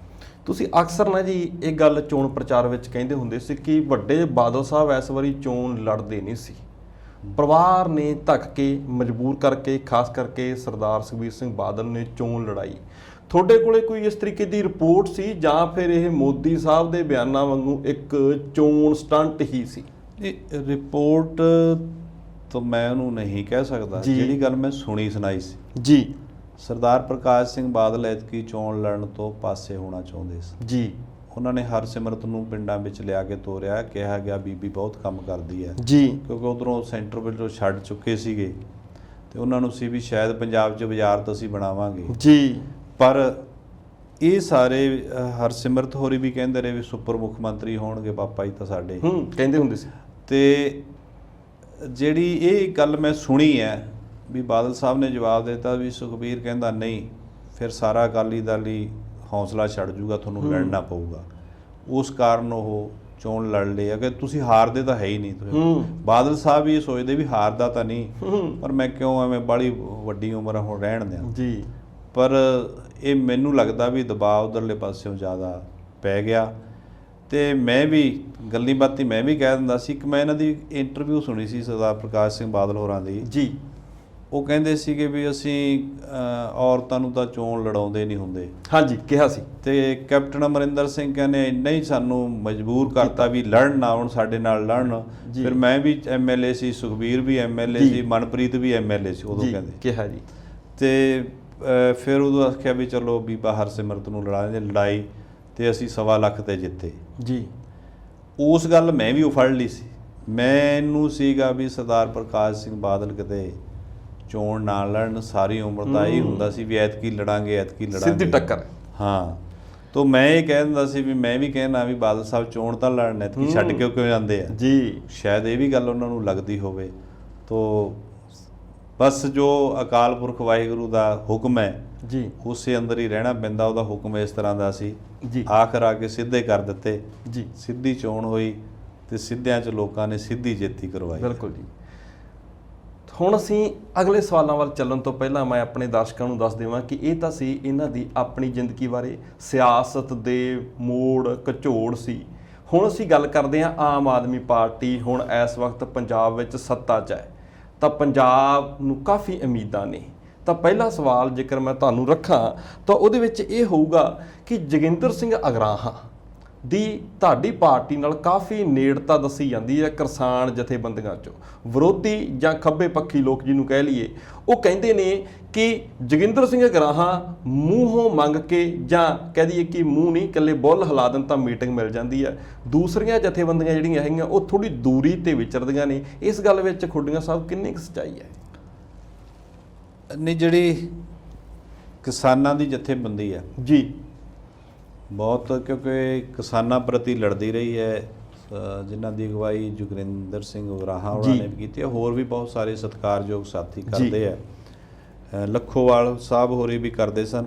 ਉਹ ਪਰ ਸਾਰੇ ਹੌਲੀ ਹੌਲੀ ਲੋਕ ਵੇਖਦੇ ਗਏ ਜੀ, ਤਾਂ ਇਹ ਜਥੇਬੰਦੀ ਦਾ ਇੱਕ ਗਿਣ ਲੱਗ ਗਏ ਕਿ ਠੀਕ ਹੈ ਜੀ, ਜਿਹੜੀ ਸਾਡੀ ਪਾਰਟੀ ਹੈ, ਸਾਡੀ ਸਰਕਾਰ ਆ, ਕਦੇ ਵੀ ਕਿਸੇ ਨਾਲ ਟਕਰਾਓ ਨਹੀਂ ਚਾਹੁੰਦੀ। ਜੀ, ਬਿਲਕੁਲ ਨਹੀਂ ਚਾਹੁੰਦੇ। ਅਸੀਂ ਕਹਿੰਦੇ ਜੇ ਕੋਈ ਗੱਲਬਾਤ ਨਾਲ ਮਾਮਲਾ ਨਿਬੜ ਸਕਦਾ ਹੈਗਾ। ਸਰਦਾਰ ਭਗਵੰਤ ਸਿੰਘ ਮਾਨ ਹੋਰਾਂ ਦਾ ਇਹ ਵਿਚਾਰ ਆ ਵੀ ਆਪਾਂ ਡਾਇਲਾਗ ਨਾਲ ਹੀ ਨਿਬੇੜ ਗਏ। ਜੇ ਆਪਾਂ ਨੂੰ ਉਹ ਚੰਗੀ ਗੱਲ ਦੱਸ ਸਕਦੇ ਉਹਨੇ ਸੁਣ ਕੇ ਆਪਾਂ ਕਰ ਸਕਦੇ ਹਾਂ। ਮੇਰੇ ਸਾਹਮਣੇ ਇੱਕ ਮੀਟਿੰਗ ਹੋਈ, ਉਹਨਾਂ ਨੇ ਆਖਿਆ ਵੀ ਸਾਨੂੰ ਦੱਸਦੇ ਰਿਹਾ ਕਰੋ ਕੋਈ ਇਹੋ ਜਿਹੀ ਗੱਲ ਹੋਵੇ। ਤੋ ਉਹ ਹੋ ਸਕਦਾ ਇਸ ਗੱਲ ਨੂੰ ਲੈ ਕੇ ਦੂਸਰੇ ਲੋਕ ਇਹ ਗੱਲਾਂ ਕਰਦੇ ਹੋਣ, ਪਰ ਸਰਕਾਰ ਸਰਦਾਰ ਭਗਵੰਤ ਸਿੰਘ ਮਾਨ ਹੋਰਾਂ ਦੀ ਸਾਰਿਆਂ ਲਈ ਉਹ ਕਹਿੰਦੀ ਜੀ ਗੱਲਬਾਤ ਨਾਲ ਜਿਹੜੀ ਗੱਲ ਨਿਬੜ ਸਕਦੀ ਆਪਾਂ ਨਿਬੇੜ ਲਈ ਤਿਆਰ ਆ। ਤੇ ਉੱਥੇ ਜਿੱਥੇ ਉਹ ਜੇ ਜਥੇਬੰਦੀ ਸਮਾਂ ਮੰਗਦੀ ਹੈ ਤਾਂ ਉਹਨੂੰ ਦੇ ਦਿੰਦੇ ਜੀ। ਜਿਮਨੀ ਚੋਣ ਕਦੇ ਵੀ ਜਿਹੜੀ ਪਾਰਟੀ ਸੱਤਾ ਵਿੱਚ ਹੁੰਦੀ ਹੈ ਉਹ ਬਹੁਤ ਘੱਟ ਹਰਿਆ ਕਰਦੀ ਹੈ। ਖੁੱਡੀਆਂ ਸਾਹਿਬ, ਸੰਗਰੂਰ ਦੇ ਵਿੱਚ MP ਸੀਟ ਦੇ ਲਈ ਜਿਮਨੀ ਚੋਣ ਹੁੰਦੀ ਹੈ ਤੇ ਤੁਹਾਡੀ ਪਾਰਟੀ ਜਿਹਦੀ ਇਹਨੂੰ ਰਾਜਧਾਨੀ ਕਿਹਾ ਜਾਂਦਾ ਹੈ, ਰਾਜਧਾਨੀ ਵਿੱਚ ਜਿਹੜੀ ਹਾਰ ਹੋਈ ਹੈ ਇਹਦੇ ਪਿੱਛੇ ਕਿਹੜੇ ਕਾਰਨ ਨੇ ਤੁਹਾਡੀ ਸਮਝ ਦੇ ਅਨੁਸਾਰ? ਵੇਖੋ, ਚੋਣ ਤਾਂ ਲੋਕਾਂ ਦੀ ਹੈ, ਚਾਹੇ ਉਹ ਜਿਮਣੀ ਹੈ ਤੇ ਚਾਹੇ ਉਹ ਜਨਰਲ ਹੈ ਜੀ। ਆਪਾਂ ਜਿੱਥੇ ਬੈਠੇ ਹਾਂ ਗਿੱਦੜਬਾਹ 'ਚ ਜੀ, ਇੱਥੇ ਵੀ ਇੱਕ ਜਿਮਣੀ ਚੋਣ ਹੋਈ ਸੀ, ਸਰਕਾਰ ਹਾਰ ਗਈ ਸੀ ਜੀ। ਅਜਨਾਲੇ ਵੀ ਸਰਕਾਰ ਹਾਰ ਗਈ ਸੀ। ਸਰਕਾਰ ਕਈ ਥਾਵਾਂ ਤੇ ਹਾਰ ਜਾਂਦੀ ਹੈ ਜੀ। ਜਿਹੜੀ ਸਾਡੀ ਗੱਲ ਹੈ ਇਹਦੀ ਸੰਗਰੂਰ ਦੀ ਜੀ, ਸੰਗਰੂਰ ਦੀ ਮੈਂ ਇਹ ਵੀ ਸਮਝਦਾ ਕਿ ਸਰਕਾਰ ਜਦੋਂ ਸਰਦਾਰ ਭਗਵੰਤ ਸਿੰਘ ਮਾਨ ਹੋਰਾਂ ਨੇ ਅਸਤੀਫਾ ਦੇ ਦਿੱਤਾ ਸੀ ਜੀ, ਤਾਂ ਜੇ ਇਹਨਾਂ ਸਰਕਾਰਾਂ ਜਿਹੜੀਆਂ ਪੁਰਾਣੀਆਂ ਭੁਗਤ ਗਈਆਂ ਉਵੇਂ ਚਲਾਉਂਦੇ ਤਾਂ ਉਹਨੂੰ ਹਰਾਉਣ ਵਾਲੀ ਗੱਲ ਨਹੀਂ ਸੀ। ਜਿਵੇਂ ਪੁੱਠੇ ਸਿੱਧੇ ਕੰਮ ਛੇਤੀ ਸ਼ੁਰੂ ਕਰ ਦਿਓ ਜੀ, ਪਰ ਸਰਕਾਰ ਨੇ ਸਾਰੇ ਪੰਜਾਬ ਨੂੰ ਇੱਕੋ ਜਿਹਾ ਰੱਖਿਆ। ਬਿਲਕੁਲ। ਕਿਤੇ ਫੋਰਸ ਬੜੀ ਵੋਟਾਂ ਨਹੀਂ ਪਵਾਈਆਂ ਗਈਆਂ ਜੀ, ਕਿਤੇ ਲੋਕਾਂ ਨੂੰ ਤੰਗ ਨਹੀਂ ਕੀਤਾ ਗਿਆ ਜੀ। ਪੰਜਾਬ ਦੇ ਲੋਕਾਂ 'ਚ ਇਹ ਜ਼ਰੂਰ ਗੱਲ ਹੈ ਕਿ ਪੰਜਾਬ ਦੇ ਲੋਕ ਕੋਈ ਵੀ ਫੈਸਲਾ ਮਨਮਰਜ਼ੀ ਨਾਲ ਕਰ ਲੈਂਦੇ ਜੀ। ਉਹਨਾਂ ਨੇ ਹੋ ਸਕਦਾ ਉਹਨਾਂ ਨੂੰ ਕੋਈ ਹੋਰ ਧਿਰ ਵਿੱਚ ਵੀ ਵੱਡਾ ਵਿਸ਼ਵਾਸ ਲੱਗਿਆ ਹੋਵੇ ਜੀ, ਪਰ ਜਿਹੜੇ ਲੋਕ ਸਮਝਦੇ ਸੀ ਨਾ ਵੀ ਇਹ ਹਵਾ ਸੀ ਪਿਛਲੀ ਜਿਹੜੀ ਆਮ ਆਦਮੀ ਪਾਰਟੀ ਦੀ, ਤਾਂ ਸਾਰਾ ਕੁਝ ਹੋਇਆ ਜੀ, ਤੇ ਅਸੀਂ ਸਾਰਾ ਕੁਝ ਹੋਇਆ, ਉਹਨਾਂ ਦੀਆਂ ਜ਼ਮਾਨਤਾਂ ਜ਼ਬਤ ਕਰਾ ਦਿੱਤੀਆਂ, ਚਾਹੇ ਉਹ ਅਕਾਲੀ ਦਲ ਹੋਇਆ ਚਾਹੇ ਉਹ ਦੂਸਰੀ ਕਾਂਗਰਸ ਹੋਈ ਹੈ। ਤੋ ਫਿਰ ਵੀ ਜਿਹੜਾ ਮੁਕਾਬਲਾ ਹੈ ਉਹ ਆਮ ਆਦਮੀ ਪਾਰਟੀ ਨਾਲ 5000 ਦਾ ਫਰਕ ਜੀ ਰਿਹਾ ਹੈ। ਤੇ ਜੇ ਸਰਕਾਰਾਂ ਇਹਨੂੰ ਮੈਨੇਜ ਕਰਨਾ ਚਾਹੁੰਦੇ ਹੋਣ ਸਾਰੇ, ਜੇ ਤੁਸੀਂ ਦਿਲੋਂ ਇਨਸਾਫ ਨਾਲ ਸੋਚੋ ਤਾਂ ਕੋਈ ਬਹੁਤੀ ਵੱਡੀ ਗੱਲ ਨਹੀਂ ਜੀ। ਪੰਜਾਬ ਦੇ ਵਿੱਚ ਤੁਹਾਡੀ ਸਰਕਾਰ ਬਣਦੀ ਹੈ ਜੀ, ਲੋਕਾਂ ਦੀ ਬਹੁਤ ਵੱਡੀ ਉਮੀਦ ਤੇ ਤੁਸੀਂ ਖਰੇ ਉਤਰਨਾ ਜਾਂ ਨਹੀਂ ਉਤਰਨਾ ਇਹ ਗੱਲ ਭਵਿੱਖ ਦੀ ਬੁੱਕਲ 'ਚ ਹੈ। ਹਲੇ ਜੇਕਰ ਮੈਂ ਕਹਾਂ ਤਾਂ ਬਹੁਤ ਜਲਦਬਾਜ਼ੀ ਹੋਊਗੀ, ਪਰ ਰਾਜ ਸਭਾ ਦੀ ਇੱਕ ਚੋਣ ਆਉਂਦੀ ਹੈ, ਨਾਮਜ਼ਦਗੀਆਂ ਆਉਂਦੀਆਂ, ਉਹਦੇ ਵਿੱਚ ਕਾਫੀ ਜਿਹੜੀ ਚੋਣ ਹੈ, ਕਾਫੀ ਜਿਹੜੇ ਇਨਸਾਨ ਨੇ, ਲੀਡਰ ਨੇ, ਉਹ ਦਿੱਲੀ ਚੋਂ ਚੁਣ ਲਏ ਜਾਂਦੇ ਨੇ, ਦਿੱਲੀ ਦੇ ਨਾਲ ਸੰਬੰਧ ਰੱਖਦੇ ਚੁਣ ਲਏ ਜਾਂਦੇ ਨੇ। ਇਸ ਚੀਜ਼ ਨੂੰ ਆਮ ਆਦਮੀ ਪਾਰਟੀ ਦੇ ਵਿਧਾਇਕਾਂ ਨੇ, ਵਰਕਰਾਂ ਨੇ, ਲੋਕਾਂ ਨੇ ਕਿਸ ਅੱਖ ਨਾਲ ਵੇਖਿਆ ਤੁਹਾਡੇ ਹਿਸਾਬ ਨਾਲ? ਨਹੀਂ, ਜਿਹੜੀ ਕਿਉਂਕਿ ਕਈ ਵਾਰੀ ਦੂਸਰੇ ਦੀ ਆਲੋਚਨਾ ਕਰਨੀ ਬੜੀ ਸੌਖੀ ਹੋ ਜਾਂਦੀ ਹੈ ਵੀ ਐਂ ਕਰ ਰਹੇ ਆ ਦੂਜੀਆਂ ਪਾਰਟੀਆਂ ਵਾਲੇ ਸਾਨੂੰ ਇਸ ਤੇ ਕਹਿੰਦੇ ਆ। ਇੱਕ ਸਵਾਲ ਹੋਰ ਰੱਖਦੇ ਆ ਜੀ ਵਿੱਚ ਹੀ, ਰਾਘਵ ਚੱਡਾ ਜੀ ਨੂੰ ਕਹਿੰਦੇ ਨੇ ਕਿ ਉਹ ਪੈਰਲਰ ਮਾਨ ਸਾਹਿਬ ਦੇ ਸਰਕਾਰ ਚਲਾਉਂਦੇ ਨੇ, ਜਦੋਂ ਦੇ ਉਹਨਾਂ ਕੋਲੇ ਰਾਜ ਸਭਾ ਵਾਲਾ ਇਹ ਇੱਕ ਤਰੀਕੇ ਦੀ ਪਾਵਰ ਆਈ ਹੈ, ਚਾਹੇ ਉਸ ਤੋਂ ਪਹਿਲਾਂ ਵੀ ਉਹ ਪੰਜਾਬ ਦੇ ਇੰਚਾਰਜ ਲਾਏ ਹੋਏ ਸੀ। ਇਸ ਗੱਲ ਨੂੰ ਵੀ ਨਾਲ ਜ਼ਰੂਰ ਦੱਸਿਓ। ਨਹੀਂ, ਜਿਹੜੀ ਕਿਉਂਕਿ ਡਾਕਟਰ ਮਨਮੋਹਨ ਸਿੰਘ ਜੀ ਅਸਾਮ ਤੋਂ ਰਾਜ ਸਭਾ ਲਈ ਬਣੇ, ਬਿਲਕੁਲ, ਰਾਜਸਥਾਨ ਤੋਂ ਬਣੇ ਜੀ, ਜ਼ਰੂਰੀ ਨਹੀਂ ਵੀ ਉੱਥੋਂ ਹੀ ਹੋ ਸਕਦੇ ਆ। ਸਾਡੀ ਪਾਰਟੀ ਕਿਉਂਕਿ ਪਾਰਟੀ ਨੂੰ ਚਲਾਉਣ ਵਾਲੇ ਬੰਦੇ, ਪਾਰਟੀ ਨੂੰ ਸਾਂਭਣ ਵਾਲੇ ਲੋਕ, ਉਹਦੇ ਆਰਗੇਨਾਈਜ਼ਰ ਹੈਗੇ ਨੇ ਜਿਹੜੇ, ਉਹਨਾਂ ਨੂੰ ਵੀ ਕਿਤੇ ਨਾ ਕਿਤੇ ਪਾਰਟੀ ਜ਼ਰੂਰ ਸੈੱਟ ਕਰਦੀ ਹੈ ਜਦੋਂ ਕਿਤੇ। ਜੀ, ਸੰਦੀਪ ਪਾਠਕ ਜੀ ਤੇ ਰਾਘਵ ਚੱਡਾ ਹੋਰਾਂ ਨੇ ਜੀ ਪੰਜਾਬ ਦੇ ਲੋਕਾਂ ਨੇ ਬਹੁਤ ਵੱਡਾ ਸਾਥ ਦਿੱਤਾ ਹੈ ਆਮ ਆਦਮੀ ਪਾਰਟੀ ਦਾ। ਬਿਲਕੁਲ ਜੀ। ਪਰ ਉਹਨਾਂ ਨੇ ਸਾਰੇ ਪੰਜਾਬ 'ਚ ਦੌਰੇ, ਸਾਰੇ ਪੰਜਾਬ ਦਾ ਸਰਵੇ ਜੀ, ਵੱਡੇ ਬੰਦਿਆਂ ਨੂੰ ਜਵਾਬ ਦੇ ਕੇ ਸਧਾਰਨ ਬੰਦਿਆਂ ਨੂੰ ਟਿਕਟਾਂ ਤਾਂ ਮਿਲੀਆਂ ਜਿੱਥੇ ਲੋਕ ਕਹਿੰਦੇ ਸੀ ਆਹ ਹੋਵੇ ਤਾਂ ਠੀਕ ਹੈ ਜੀ। ਸੋ ਉਸ ਲਈ ਉਹਨਾਂ ਦਾ ਜਿਹੜਾ ਉਸ ਤੇ ਕਿੰਤੂ ਪਰੰਤੂ ਕਰ ਨਹੀਂ ਸਕਦੇ ਸੀ ਵੀ ਉਹ ਪੰਜਾਬ 'ਚੋਂ ਨਹੀਂ ਸੀ। ਇੱਕ ਸਵਾਲ ਹੋਰ ਹੈ, ਉਹ ਵੀ ਇਸੇ ਤਰੀਕੇ ਦੀ, ਇਸੇ ਫਿਤਰਤ ਦਾ ਸਵਾਲ ਹੈ ਕਿ AG ਪੰਜਾਬ ਬਦਲ ਦਿੱਤੇ ਜਾਂਦੇ ਨੇ, ਨਵੇਂ AG ਐਡਵੋਕੇਟ ਜਨਰਲ ਲਾ ਦਿੱਤੇ ਜਾਂਦੇ ਨੇ। ਉਹ ਇੱਕ ਥਾਂ ਦੇ ਉੱਤੇ ਕਹਿੰਦੇ ਨੇ ਕਿ ਸਿਕਿਉਰਿਟੀ ਦੀ ਗੱਲ, ਖਬਰ ਬਾਹਰ ਜਾਣੀ ਇਹ ਕਤਾਹੀ ਸੀ। ਸਿੱਧੂ ਮੂਸੇਵਾਲੇ ਦਾ ਕਤਲ ਇਸ ਕਤਾਹੀ ਦੇ ਵਿੱਚੋਂ ਨਿਕਲਦਾ ਹੈ। ਗੈਂਗਵਾਰ ਪੰਜਾਬ ਦੇ ਵਿੱਚ ਜਿਸ ਤਰੀਕੇ ਦਾ ਮਾਹੌਲ ਹੈ ਉਹ ਸਾਰਾ ਇਸ ਕਤਾਹੀ ਚੋਂ ਨਿਕਲਦਾ ਹੈ। ਇਹ ਸਿਕਿਉਰਿਟੀ ਵਾਲਾ ਮਸਲਾ ਜਿਹੜੀ ਇਹਦੀ ਖਬਰ ਲੀਕ ਹੋਈ ਹੈ, ਜੇ ਨਾ ਹੁੰਦੀ ਸ਼ਾਇਦ ਇਹ ਪੰਜਾਬ ਦਾ ਸਟਾਰ ਬਚ ਸਕਦਾ ਸੀ।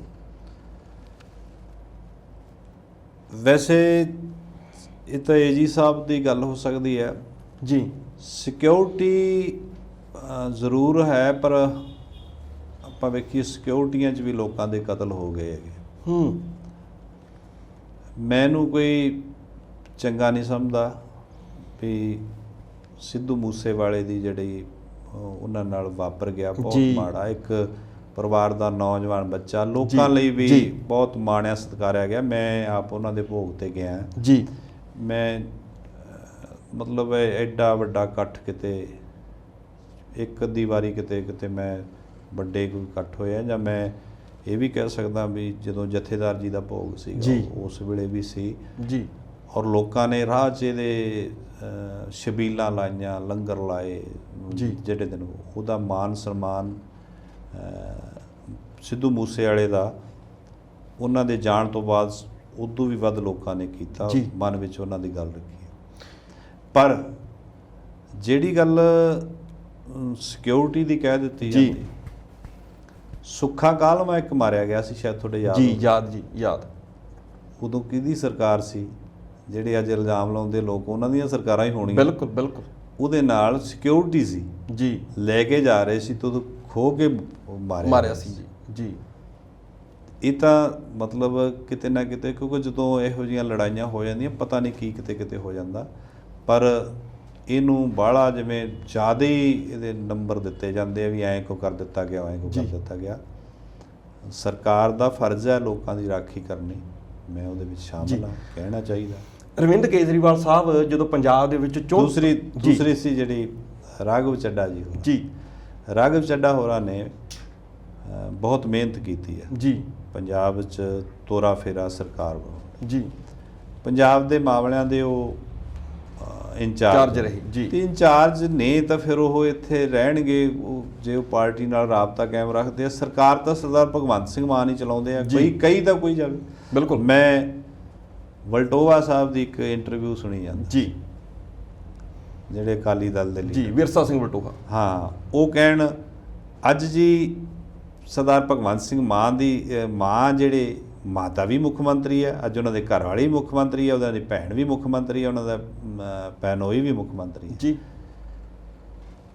ਵਲਟੋਹਾ ਸਾਹਿਬ ਭੁੱਲ ਗਏ ਹੋਣੇ ਆ ਜਿਹੜਾ ਘਰ ਮੁੱਖ ਮੰਤਰੀ ਬਣਦਾ ਨਾ, ਉਹਨਾਂ ਦੇ ਸਾਰੇ ਦੇ ਟੱਬਰ ਦੇ ਜੀਆਂ ਦੇ ਵੱਡੇ ਲੋਕ ਪੈਰੀਂ ਹੱਥ ਲਾਈ ਜਾਂਦੇ ਹੁੰਦੇ। ਬਿਲਕੁਲ। ਇਹਨਾਂ ਨੂੰ ਵੀ ਵੇਖਿਆ ਮੈਂ ਜੀ, ਅਫਸਰਾਂ ਨੂੰ ਵੀ ਵੇਖਿਆ। ਕਿਸੇ ਦਾ ਜਵਾਕ ਮਿਲ ਜੇ ਉਹਦੇ ਬੜੀ ਛੇਤੀ ਵੀ ਹਾਂ ਇਹ ਮਿਲਾ ਦੂਗਾ।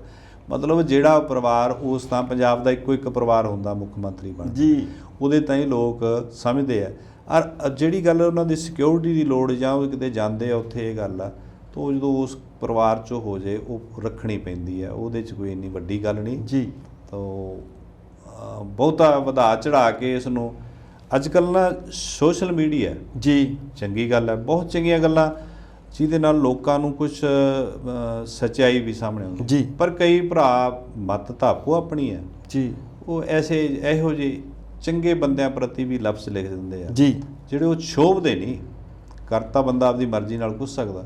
ਕਈ ਵਾਰੀ ਮੇਰੇ ਵਰਗੇ ਤੇ ਆਪਦੇ ਵਿੱਚ ਕੋਈ ਗੱਲ ਵੀ ਨਹੀਂ ਹੁੰਦੀ ਜੀ, ਦੂਜੇ ਤੇ ਬਹੁਤ ਵੱਡਾ ਏਡੀ ਕਾਲ ਖਿਲਾ ਦਿੰਦਾ, ਕੋਈ ਸਮਝ ਨਹੀਂ ਆਉਂਦੀ। ਹਾਂ, ਮੈਂ ਕਹਿੰਦਾ ਜੇ ਉਹ ਜਿਹਾ ਸੁਨੇਹਾ ਦੇਣਾ ਤਾਂ ਸਿੱਧਾ ਵੀ ਦਿੱਤਾ ਜਾ ਸਕਦਾ ਜੀ। ਬਿਲਕੁਲ। ਤੋ ਸੋਸ਼ਲ ਮੀਡੀਆ ਲੋਕਾਂ ਲਈ ਸੇਧ ਬਣਾ ਕੇ ਰੱਖੇ, ਵਧੀਆ ਹੈ ਜੀ। ਚਲੋ ਪ੍ਰੈਸ ਮੀਡੀਆ ਦੂਸਰਾ, ਇਹਦਾ ਬਹੁਤ ਵੱਡਾ ਹੱਥ ਹੁੰਦਾ, ਕਿਉਂਕਿ ਕਈ ਗੱਲਾਂ ਜਿਹੜੀਆਂ ਲੋਕਾਂ ਨੂੰ ਪਤਾ ਨਹੀਂ ਲੱਗਦੀਆਂ। ਪਰ ਹੁਣ ਮੈਨੂੰ ਤਾਂ ਲੱਗਦਾ ਨਿੱਜੀ ਗੱਲਾਂ ਨੂੰ ਬੜਾ ਵਧਾ ਚੜਾ ਕੇ ਕੀ ਕਿਤੇ ਦਾ ਥੋੜ੍ਹੀਆਂ ਛੋਟੀਆਂ, ਉਹ ਮਤਲਬ ਜਿਹੜੀਆਂ ਅਸਾਰੂ ਨਹੀਂ, ਜਿਹੜੀਆਂ ਲੋਕਾਂ ਨਾਲ ਸੰਬੰਧਿਤ ਹੋਣ, ਉਹੀ ਗੱਲ ਲੋਕਾਂ ਦੇ ਵਿੱਚ ਲਿਆ ਕੇ ਰੱਖਣੀ ਚਾਹੀਦੀ ਜੀ। ਖੁੱਡੀਆਂ ਸਾਹਿਬ, ਇੱਕ ਗੱਲ ਹੋ ਰਿਹਾ ਕਿ ਅਰਵਿੰਦ ਕੇਜਰੀਵਾਲ ਸਾਹਿਬ ਜਦੋਂ ਚੋਣ ਪ੍ਰਚਾਰ ਕਰਦੇ ਸੀ ਤਾਂ ਉਹ ਅਕਸਰ ਕਹਿੰਦੇ ਸੀ ਕਿ ਬੇਅਦਬੀ ਵਾਲੀ ਜਿਹੜੀ ਘਟਨਾ ਹੈ, ਬਾਈਬਲ ਕਲਾਂ ਗੋਲੀ ਕਾਂਡ ਦੀ ਜਿਹੜੀ ਘਟਨਾ ਹੈ, ਜੇਕਰ ਅਸੀਂ ਸੱਤਾ ਦੇ ਵਿੱਚ ਆ ਜਾਂਦੇ ਆ ਤਾਂ ਇਹ ਤਾਂ 24 ਘੰਟਿਆਂ ਦੇ ਵਿੱਚ ਅਸੀਂ ਹੱਲ ਕਰ ਦਿਆਂਗੇ। ਇਸ ਨੂੰ ਲੈ ਕੇ ਸਰਕਾਰ ਹੁਣ ਕਿਸ ਸਥਿਤੀ ਦੇ ਵਿੱਚ ਖੜੀ ਹੈ?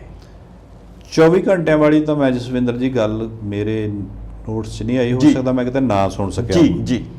ਪਰ ਇਹ ਗੱਲ ਅਸੀਂ ਕਹੀ ਹੈ, ਸਾਡੀ ਪਾਰਟੀ ਨੇ ਕਹੀ ਹੈ ਜੀ ਸਾਡੀ ਪਾਰਟੀ ਜ਼ਿੰਮੇਵਾਰ ਹੈ ਜੀ ਔਰ ਜੇ ਸਿੱਖ ਹੋਣ ਦੇ ਨਾਂ ਤੇ ਤੁਸੀਂ ਵੀ ਇਸ ਪਰਿਵਾਰ ਵਿੱਚੋਂ ਹੀ ਪਲਦੇ ਹੋ। ਜੀ ਆਪਾਂ ਨੂੰ ਵੱਡਾ ਦੁੱਖ ਹੈ ਗੁਰੂ ਮਹਾਰਾਜ ਦਾ ਜੀ ਜਿੱਥੇ ਅਪਮਾਨ ਹੋਣਾ ਜੀ ਤੇ ਉਹਦੇ 'ਚ ਲੋਕਾਂ ਦਾ ਸ਼ਾਮਲ ਹੋਣਾ, ਪਤਾ ਲੱਗਦੇ ਜਾਣਾ, ਉਹਨਾਂ ਨੂੰ ਨਾ ਪੁੱਛਣਾ ਪੜਤਾਲਣਾ, ਜੀ ਉਹ ਗੱਲਾਂ ਲਈ ਪਾਰਟੀ ਨੇ ਜ਼ਰੂਰ ਕਿਹਾ ਤੇ ਮੇਰਾ ਖਿਆਲ ਗੱਲ ਨੇੜੇ ਵੀ ਪਹੁੰਚ ਗਈ ਹੈ। ਕਈ ਵਾਰੀ ਸਮਾਂ ਥੋੜਾ ਮੋਟਾ ਲੱਗ ਜਾਂਦਾ। ਇੱਕ ਗੱਲ ਮੈਂ ਇਹ ਵੀ ਕਹਿਣਾ, ਜੇ ਅਸੀਂ ਇਸ ਦੇ ਨਾਂ ਪੂਰੇ ਖਰੇ ਉਤਰੇ ਜੀ ਤੇ ਲੋਕਾਂ ਨੇ ਸਾਨੂੰ ਵੀ ਹੋਰ ਕਰ ਵਿਖਾ ਦੇਣਾ। ਜੀ ਬਿਲਕੁਲ, ਕਿਉਂਕਿ ਪੰਜਾਬ ਦੇ ਲੋਕਾਂ 'ਚ ਇੰਨੀ ਕੁ ਗੱਲ ਤਾਂ ਹੈ, ਅਸੀਂ ਝੂਠ ਮਾਰ ਕੇ ਪਾਰ ਨਹੀਂ ਲੱਗ ਸਕਾਂਗੇ। ਜੀ ਸਿਮਰਜੀਤ ਸਿੰਘ ਮਾਨ ਜਿਨ੍ਹਾਂ ਨਾਲ ਤੁਹਾਡੀ ਕਿਸੇ ਵਕਤ ਕਾਫੀ ਨੇੜਤਾ ਰਹੀ ਹੈ, ਜਦੋਂ ਸੰਗਰੂਰ ਵਾਲੀ ਚੋਣ ਜਿੱਤਦੇ ਨੇ ਤਾਂ ਜਾਪਦਾ ਹੈ ਕਿ ਐਸਜੀਪੀਸੀ ਦੇ ਵਿੱਚ ਉਹ ਧਿਰ ਬਣ ਸਕਣਗੇ, ਪਰ ਸ਼ਹੀਦ ਆਜ਼ਮ ਭਗਤ ਸਿੰਘ ਬਾਰੇ ਜਿਹੜਾ ਉਹਨਾਂ ਨੇ ਬਿਆਨ ਦਿੱਤਾ ਹੈ, ਉਹਦੇ ਬਾਰੇ ਕੀ ਕਹਿਣਾ ਚਾਹੋਗੇ? ਉਹ ਮਾਨ ਸਾਹਿਬ ਦੀ ਆਪਣੀ ਸੋਚ ਹੋ ਸਕਦੀ ਹੈ, ਵੈਸੇ ਤਾਂ ਬਹੁਤ ਪੜ੍ਹੇ ਲਿਖੇ ਆ ਤੇ ਆਈਪੀਐਸ ਉਹਨਾਂ ਨੇ ਟੌਪ ਵੀ ਕੀਤਾ ਸੀ ਕਹਿੰਦੇ ਆ। ਸਰਦਾਰ ਭਗਤ ਸਿੰਘ ਹੋਰਾਂ ਦੀ ਗੱਲ ਆ ਜਿਹੜੀ ਜੀ, ਜਾਂ ਹੋਰ ਸ਼ਹੀਦਾਂ ਦੀ ਹੈ, ਸਰਦਾਰ ਊਧਮ ਸਿੰਘ, ਸਰਦਾਰ ਕਰਤਾਰ ਸਿੰਘ ਸਰਾਭਾ, ਰਾਜਗੁਰੂ ਸੁਖਦੇਵ ਜੀ, ਮਦਨ ਲਾਲ ਢੀਂਗਰਾ, ਹੋਰ ਅਨੇਕਾਂ ਜੀ ਜਿਨ੍ਹਾਂ ਨੇ ਆਪਣੀਆਂ ਜਾਨਾਂ ਇਸ ਦੇਸ਼ ਦੇ ਪ੍ਰਤੀ ਪੂਰੀਆਂ ਸਮਰਪਿਤ ਕਰਕੇ ਸਿਰੇ ਲਾਤੀਆਂ, ਜਾਨਾਂ ਵਾਰਤੀਆਂ, ਜੀ ਉਹਨਾਂ ਨੂੰ ਅਸੀਂ ਸ਼ਹੀਦ ਹੀ ਕਹਿ ਸਕਦੇ ਹਾਂ। ਔਰ ਅਸੀਂ ਤਾਂ ਜਦੋਂ ਨਿੱਕੇ ਨਿੱਕੇ ਸੀ ਪੜ੍ਹਦੇ ਸਾਂ, ਜੀ ਉਦੋਂ ਸਰਦਾਰ ਭਗਤ ਸਿੰਘ ਨੂੰ ਉਦੋਂ ਹੀ ਸ਼ਹੀਦ ਕਹਿੰਦੇ ਸਾਂ। ਜੀ ਇਨਕਲਾਬ ਜਿੰਦਾਬਾਦ ਦਾ ਨਾਰਾ ਵੀ ਉਸ ਵੇਲੇ ਦਾ, ਚਾਹੇ ਬਾਅਦ 'ਚ ਕਾਮਰੇਡ ਵੀ ਬਣਾਉਂਦੇ ਆ ਜੀ, ਪਰ ਸਾਡੀ ਪਾਰਟੀ ਵੀ ਇਨਕਲਾਬ ਜਿੰਦਾਬਾਦ ਦਾ ਨਾਰਾ, ਪਰ ਮੈਂ ਤਾਂ ਇਹ ਭਗਤ ਸਿੰਘ ਹੋਰਾਂ ਤੋਂ ਹੀ ਲੋਕਾਂ ਤੋਂ ਸੁਣਿਆ ਹੁੰਦਾ ਸੀ ਵੀ ਉਹਨਾਂ ਨੇ ਬੁਲੰਦ ਕੀਤਾ ਸੀ ਅੰਗਰੇਜ਼ ਗੌਰਮੈਂਟ ਦੇ ਕੰਨ ਖੋਲ੍ਹਣ ਲਈ। ਸੋ ਸਰਦਾਰ ਭਗਤ ਸਿੰਘ ਨੂੰ, ਉਹਨਾਂ ਨੂੰ ਸਾਰਾ ਦੇਸ਼ ਮੰਨਦਾ ਹੈ, ਖਾਸ ਕਰਕੇ ਚਾਹੇ ਪਾਕਿਸਤਾਨ ਦਾ ਪੰਜਾਬ ਹੈ ਤੇ ਆਪਣਾ ਪੰਜਾਬ, ਅਸੀਂ ਪੰਜਾਬੀ ਲੋਕ ਤਾਂ ਉਹਨਾਂ ਨੂੰ ਇਹ ਮੰਨਦੇ ਹਾਂ ਕਿ ਉਹਨਾਂ ਨੇ ਆਖਰ ਫਾਂਸੀ ਦਾ ਜਿਹੜਾ ਫੰਦਾ ਤਾਂ ਗਲ ਵਿੱਚ ਪਵਾਇਆ ਨਾ ਇਸ ਦੇਸ਼ ਦੀ ਖਾਤਰ। ਖੁੱਡੀਆਂ ਸਾਹਿਬ ਤੁਹਾਡੀ ਸਰਕਾਰ ਆਈ, ਕਈ ਬੰਦੇ ਘਰੇ ਸੌਣੋਂ ਹਟ ਗਏ ਡਰਦੇ ਕਿ ਕਿਤੇ ਤੜਕੇ 3 ਵਜੇ ਸਾਧੂ ਸਿੰਘ ਧਰਮਸੋਧ ਵਾਲੀ ਨਾ ਹੋ ਜੇ। ਕੁਝ ਪਹਿਲਾਂ ਹੀ ਜ਼ਮਾਨਤਾਂ ਲੈਂਦੇ ਫਿਰਦੇ ਨੇ, ਭਾਰਤ ਭੂਸ਼ਣ ਆਸ਼ੂ ਨੇ ਵੀ ਟਰਾਈ ਕੀਤੀ ਸੀ। ਸੰਗਤ ਸਿੰਘ ਗਿਲਜੀਆਂ ਦੇ ਭਤੀਜਾ ਦਲਜੀਤ ਸਿੰਘ ਗਿਲਜੀਆਂ, ਜੇਕਰ ਮੈਂ ਗਲਤ ਨਾ ਹੋਵਾਂ, ਉਹ ਵੀ ਇਸ ਕੇਸ ਦੇ ਵਿੱਚ ਅੜਿੱਕੇ ਵਿੱਚ ਆਏ। ਬੱਸਾਂ ਦੇ ਕੇਸ ਨੂੰ ਲੈ ਕੇ ਰਾਜਾ ਵੜਿੰਗ ਦੇ ਉੱਤੇ ਵੀ ਉਂਗਲ ਚੱਕੀ ਗਈ, ਹੋਰ ਵੀ तमाम ਮਸਲੇ ਇਸ ਗੱਲ ਨਾਲ ਜੁੜੇ। ਇਹ ਇੱਕ ਚੰਗਾ ਪੱਖ ਹੈ ਕਿ ਤੁਸੀਂ ਭ੍ਰਿਸ਼ਟਾਚਾਰ ਦੇ ਉੱਤੇ ਫਾਈਲਾਂ ਤੋਂ ਮਿੱਟੀ ਝਾੜੀ, ਕਿਤੇ ਇਹ ਤਾਂ ਨਹੀਂ ਕਿ ਇਕੱਲੀ ਫਾਈਲਾਂ ਤੋਂ ਮਿੱਟੀ ਝਾੜੀ ਜਾ ਰਹੀ ਹੈ, ਪੰਜਾਬ ਦੇ ਮੁੱਦਿਆਂ ਤੋਂ ਲੋਕਾਂ ਦਾ ਧਿਆਨ ਵੱਖਰਾ ਪਾਸੇ ਕਰਨ ਦੇ ਲਈ? ਮੈਨੂੰ ਹੋਰ ਦਾ ਤਾਂ ਕਿਸੇ ਦਾ ਪਤਾ ਨਹੀਂ ਜੀ, ਪਰ ਮੈਂ ਸਰਦਾਰ ਭਗਵੰਤ ਸਿੰਘ ਮਾਨ ਬਾਰੇ ਇਹ ਗੱਲ ਕਹਿ ਸਕਦਾ, ਬਹੁਤ ਇਮਾਨਦਾਰ ਜੀ, ਪੰਜਾਬ ਪ੍ਰਤੀ ਸੰਜੀਦਾ ਵੀ ਹੈ। ਜੀ, ਰੋਜ਼ ਮੀਟਿੰਗਾਂ ਸਦਕੇ, ਚਾਹੇ ਉਹ ਬੇਰੁਜ਼ਗਾਰ ਹੈ, ਚਾਹੇ ਉਹ ਕੱਚੇ ਪੱਕੇ ਮੁਲਾਜ਼ਮਾਂ, ਉਹਨਾਂ ਦੀਆਂ ਫਾਈਲਾਂ ਇਹ ਕਿਵੇਂ ਕਰਿਆ ਜਾ ਸਕਦਾ, ਇਹਨੂੰ ਬਜਟ 'ਚ ਕਿਵੇਂ ਲਿਆਂਦਾ ਜਾ ਸਕਦਾ, ਇਹ ਕੋਰਟ ਕਾਹਦੇ ਤੇ ਡਿੱਕੇ ਲਾ ਰਹੀ ਹੈ, ਸਾਰੇ ਵੱਲ ਖਿਆਲ ਰੱਖਦਾ ਜੀ। ਔਰ ਇਸ ਗੱਲ ਵਿੱਚ ਵੀ ਜੇ ਕਿਸੇ ਨੇ ਕੋਈ ਖਾਧਾ ਹੈ ਜੀ, ਆਪਣੇ ਵੱਲੋਂ ਸਰਕਾਰ ਪੂਰੀ ਚਾਰਾਜ਼ੋਈ ਕਰਕੇ ਜੀ, ਕਿਸੇ ਨੂੰ ਅਦਾਲਤ ਛੱਡ ਦਿੰਦੀ ਹੈ, ਸਰਕਾਰ ਆਪਦੇ ਵੱਲੋਂ ਜ਼ੋਰ ਲਾਊਗੀ ਕਿ ਉਹਦਾ ਜਿਹੜਾ ਮਾੜਾ ਪੱਖ ਹੈ ਉਹ ਲੋਕਾਂ ਦੇ ਸਾਹਮਣੇ ਲਿਆ ਕੇ ਰੱਖਿਆ। ਮਤਲਬ ਹਾਲੇ ਘਰੇ ਨਾ ਸੌਣ? ਨਹੀਂ ਸੌਣਗੇ ਜੀ, ਜ਼ਮਾਨਤਾਂ ਲੈ ਕੇ ਸੌਂ ਜਾਣਗੇ ਤਾਂ ਫਿਰ ਵੀ ਕਦੇ ਨਾ ਕਦੇ, ਕਿਉਂਕਿ ਜਦੋਂ ਅਸਲੀਅਤ ਸਾਹਮਣੇ ਆਊਗੀ, ਜਿਹਨੇ ਨਹੀਂ ਕੁਝ ਕੀਤਾ ਉਹਨੂੰ ਡਰ ਵੀ ਕੀ ਨਹੀਂ। ਜੀ ਕੁੜੀਆਂ ਸਾਹਿਬ, ਤੁਹਾਡੇ ਪਰਿਵਾਰ ਦੀ ਇਮਾਨਦਾਰੀ ਜੱਗ ਜ਼ਾਹਿਰ ਹੈ, ਇਹ ਕੋਈ ਤੁਹਾਡੇ ਨਾਮ ਨਾਲ ਨਹੀਂ ਜੁੜਦੀ, ਤੁਹਾਡੇ ਪਰਿਵਾਰ ਦੇ ਪਿਛੋਕੜ ਦੇ ਨਾਲ ਹੀ ਜੁੜਦੀ ਹੈ। ਨਾ ਤਾਂ ਤੁਸੀਂ ਕਦੇ ਆਪਣੇ ਨਾਂ ਦੇ ਉੱਤੇ ਟੈਂਡਰ ਲਿਆ ਹੈ, ਨਾ ਤੁਸੀਂ ਕਦੇ ਗੁਪਤ ਟੈਚੀ ਫੜੇ ਨੇ, ਨਾ ਤੁਹਾਡਾ ਕਿਤੇ ਕਿਸੇ ਊਣਤਾਈ ਵਿੱਚ ਨਾਂ ਬੋਲਿਆ ਹੈ। ਫਿਰ ਸਿਆਸਤ ਇਸ ਵਕਤ, ਉਹ ਵੀ ਪੰਜਾਬ ਦੀ ਇੰਨੀ ਮਹਿੰਗੀ ਸਿਆਸਤ, ਇਸ ਕਰਨ ਦੇ ਸਰੋਤ ਕੀ ਹੈ? ਮੇਰੀ ਜਿਹੜੀ ਸਿਆਸਤ ਹੈ ਲੋਕਾਂ ਦੇ ਸਾਹਮਣੇ ਆ। ਜੀ ਬਿਲਕੁਲ। ਮੈਂ ਵੱਡੀ ਸਿਆਸਤ ਪੰਜਾਬ ਦੀ ਤਾਂ ਕਰਦਾ ਨਹੀਂ ਗਾ, ਮੈਂ ਜ਼ਿਲ੍ਹੇ ਲੈਵਲ ਦੀ ਤੇ ਆਪਣੇ ਹਲਕੇ ਦੀ 'ਚ ਹੀ ਰਿਹਾ ਇੰਨਾ ਸੀ ਜੀ। ਇੰਨਾ ਕੁ ਪ੍ਰਬੰਧ ਪ੍ਰਮਾਤਮਾ ਨੇ ਬਖਸ਼ਿਆ, ਕੋਈ 30-32 ਕਿੱਲੇ ਜ਼ਮੀਨ ਹੈ ਜੀ, ਛੋਟਾ ਭਰਾ ਮੇਰਾ ਕੈਨੇਡਾ ਰਹਿੰਦਾ ਜੀ। ਉਹ ਮੈਥੋਂ ਹਿੱਸਾ ਠੇਕਾ ਨਹੀਂ ਲੈਂਦਾ, ਕਦੇ ਨਾ ਕਦੇ ਉਹ ਇਮਦਾਦ ਵੀ ਕਰ ਦਿੰਦਾ। ਜੀ ਜੀ ਕੋਈ ਵੱਡੇ ਖਰਚੇ ਸ਼ੌਕ ਨਹੀਂ ਪਾਲੇ ਜੀ ਲੋਕਾਂ ਦੀ ਸੇਵਾ ਵਿੱਚ ਰਹੇ ਆ। ਜੀ ਜਿਹੜੀ ਗੱਲ ਟੈਂਡਰਾਂ ਦੀ ਹੈ ਉਹ ਮੈਂ ਅਜੇ ਵੀ ਆਪਦੇ ਬੱਚਿਆਂ ਨੂੰ ਵੀ ਕਹਿਣਾ ਹੁੰਦਾ, ਜੇ ਇੰਨਾ ਮਾਨ ਸਨਮਾਨ ਆਪਾਂ ਨੂੰ ਇਸ ਤਰ੍ਹਾਂ ਦੇ ਸਕਦੇ ਲੋਕ ਵੱਡੇ ਹੋ ਕੇ ਜਾਂ ਅਮੀਰ ਹੋ ਕੇ ਆਪਾਂ ਮਾਨ ਸਨਮਾਨ ਨਹੀਂ ਕੱਢ ਸਕਾਂਗੇ। ਅਸੀਂ ਉਹਦੇ ਵਿੱਚ ਵਿਸ਼ਵਾਸ ਵੀ ਨਹੀਂ। ਤੇ ਦੂਸਰਾ ਜਿਹੜੀਆਂ ਉਗਰਾਹੀਆਂ ਵਗੈਰਾ ਹੈਗੀਆਂ ਜੀ ਉਹਦੇ 'ਚ ਤਾਂ ਕਦੇ ਵੀ ਨਹੀਂ ਹੋ ਸਕਦਾ ਵੀ ਕੋਈ ਅਸੀਂ ਕੁਝ ਇਹਦੇ ਵਿੱਚ ਆਪਦਾ ਕਿਸੇ ਨਾਲ ਲੋਕਾਂ ਨਾਲ ਇਹੋ ਜਿਹੀ ਗੱਲ ਕਰ ਸਕੀਏ। ਜਿੰਨੇ ਦਿਨ ਚੱਲੀ ਇਮਾਨਦਾਰੀ ਨਾਲ ਚਲਾਵਾਂਗੇ ਜੀ। ਜੇ ਨਾ ਚੱਲੀ ਤਾਂ ਕੋਈ ਨਹੀਂ। ਪਰ ਮੈਨੂੰ ਲੱਗਦਾ ਹੈ ਮੇਰੇ ਪਾਪਾ ਜੀ ਦੀ ਵੀ 35 ਸਾਲ ਸਿਆਸਤ ਕੀਤੀ ਉਹਨਾਂ ਨੇ। ਜੀ। ਬਹੁਤ ਛੋਟੀ ਉਮਰ 'ਚ 16-17 ਸਾਲਾਂ 'ਚ ਖਾਲਸਾ ਕਾਲਜ 18 ਸਾਲ ਦੇ ਸਨ ਜਦੋਂ ਪੜ੍ਹਦੇ ਸੀ। ਜੀ। ਉਦੋਂ ਤੋਂ ਉਹ ਅਕਾਲੀ ਰਾਜਨੀਤੀ ਨਾਲ ਜੁੜ ਗਏ, ਮਾਸਟਰ ਤਾਰਾ ਸਿੰਘ ਹੋਰਾਂ ਦੇ ਜੀ ਸੰਪਰਕ ਵਿੱਚ ਆ ਗਏ ਤੇ 30-32 ਸਾਲ ਉਹਨਾਂ ਨੇ ਕੱਢੇ। ਜੀ। ਵਾਹਿਗੁਰੂ ਨੇ ਬਹੁਤ ਕਿਰਪਾ ਕੀਤੀ, ਕੋਈ ਦਾਗ ਨਹੀਂ ਲੱਗਿਆ।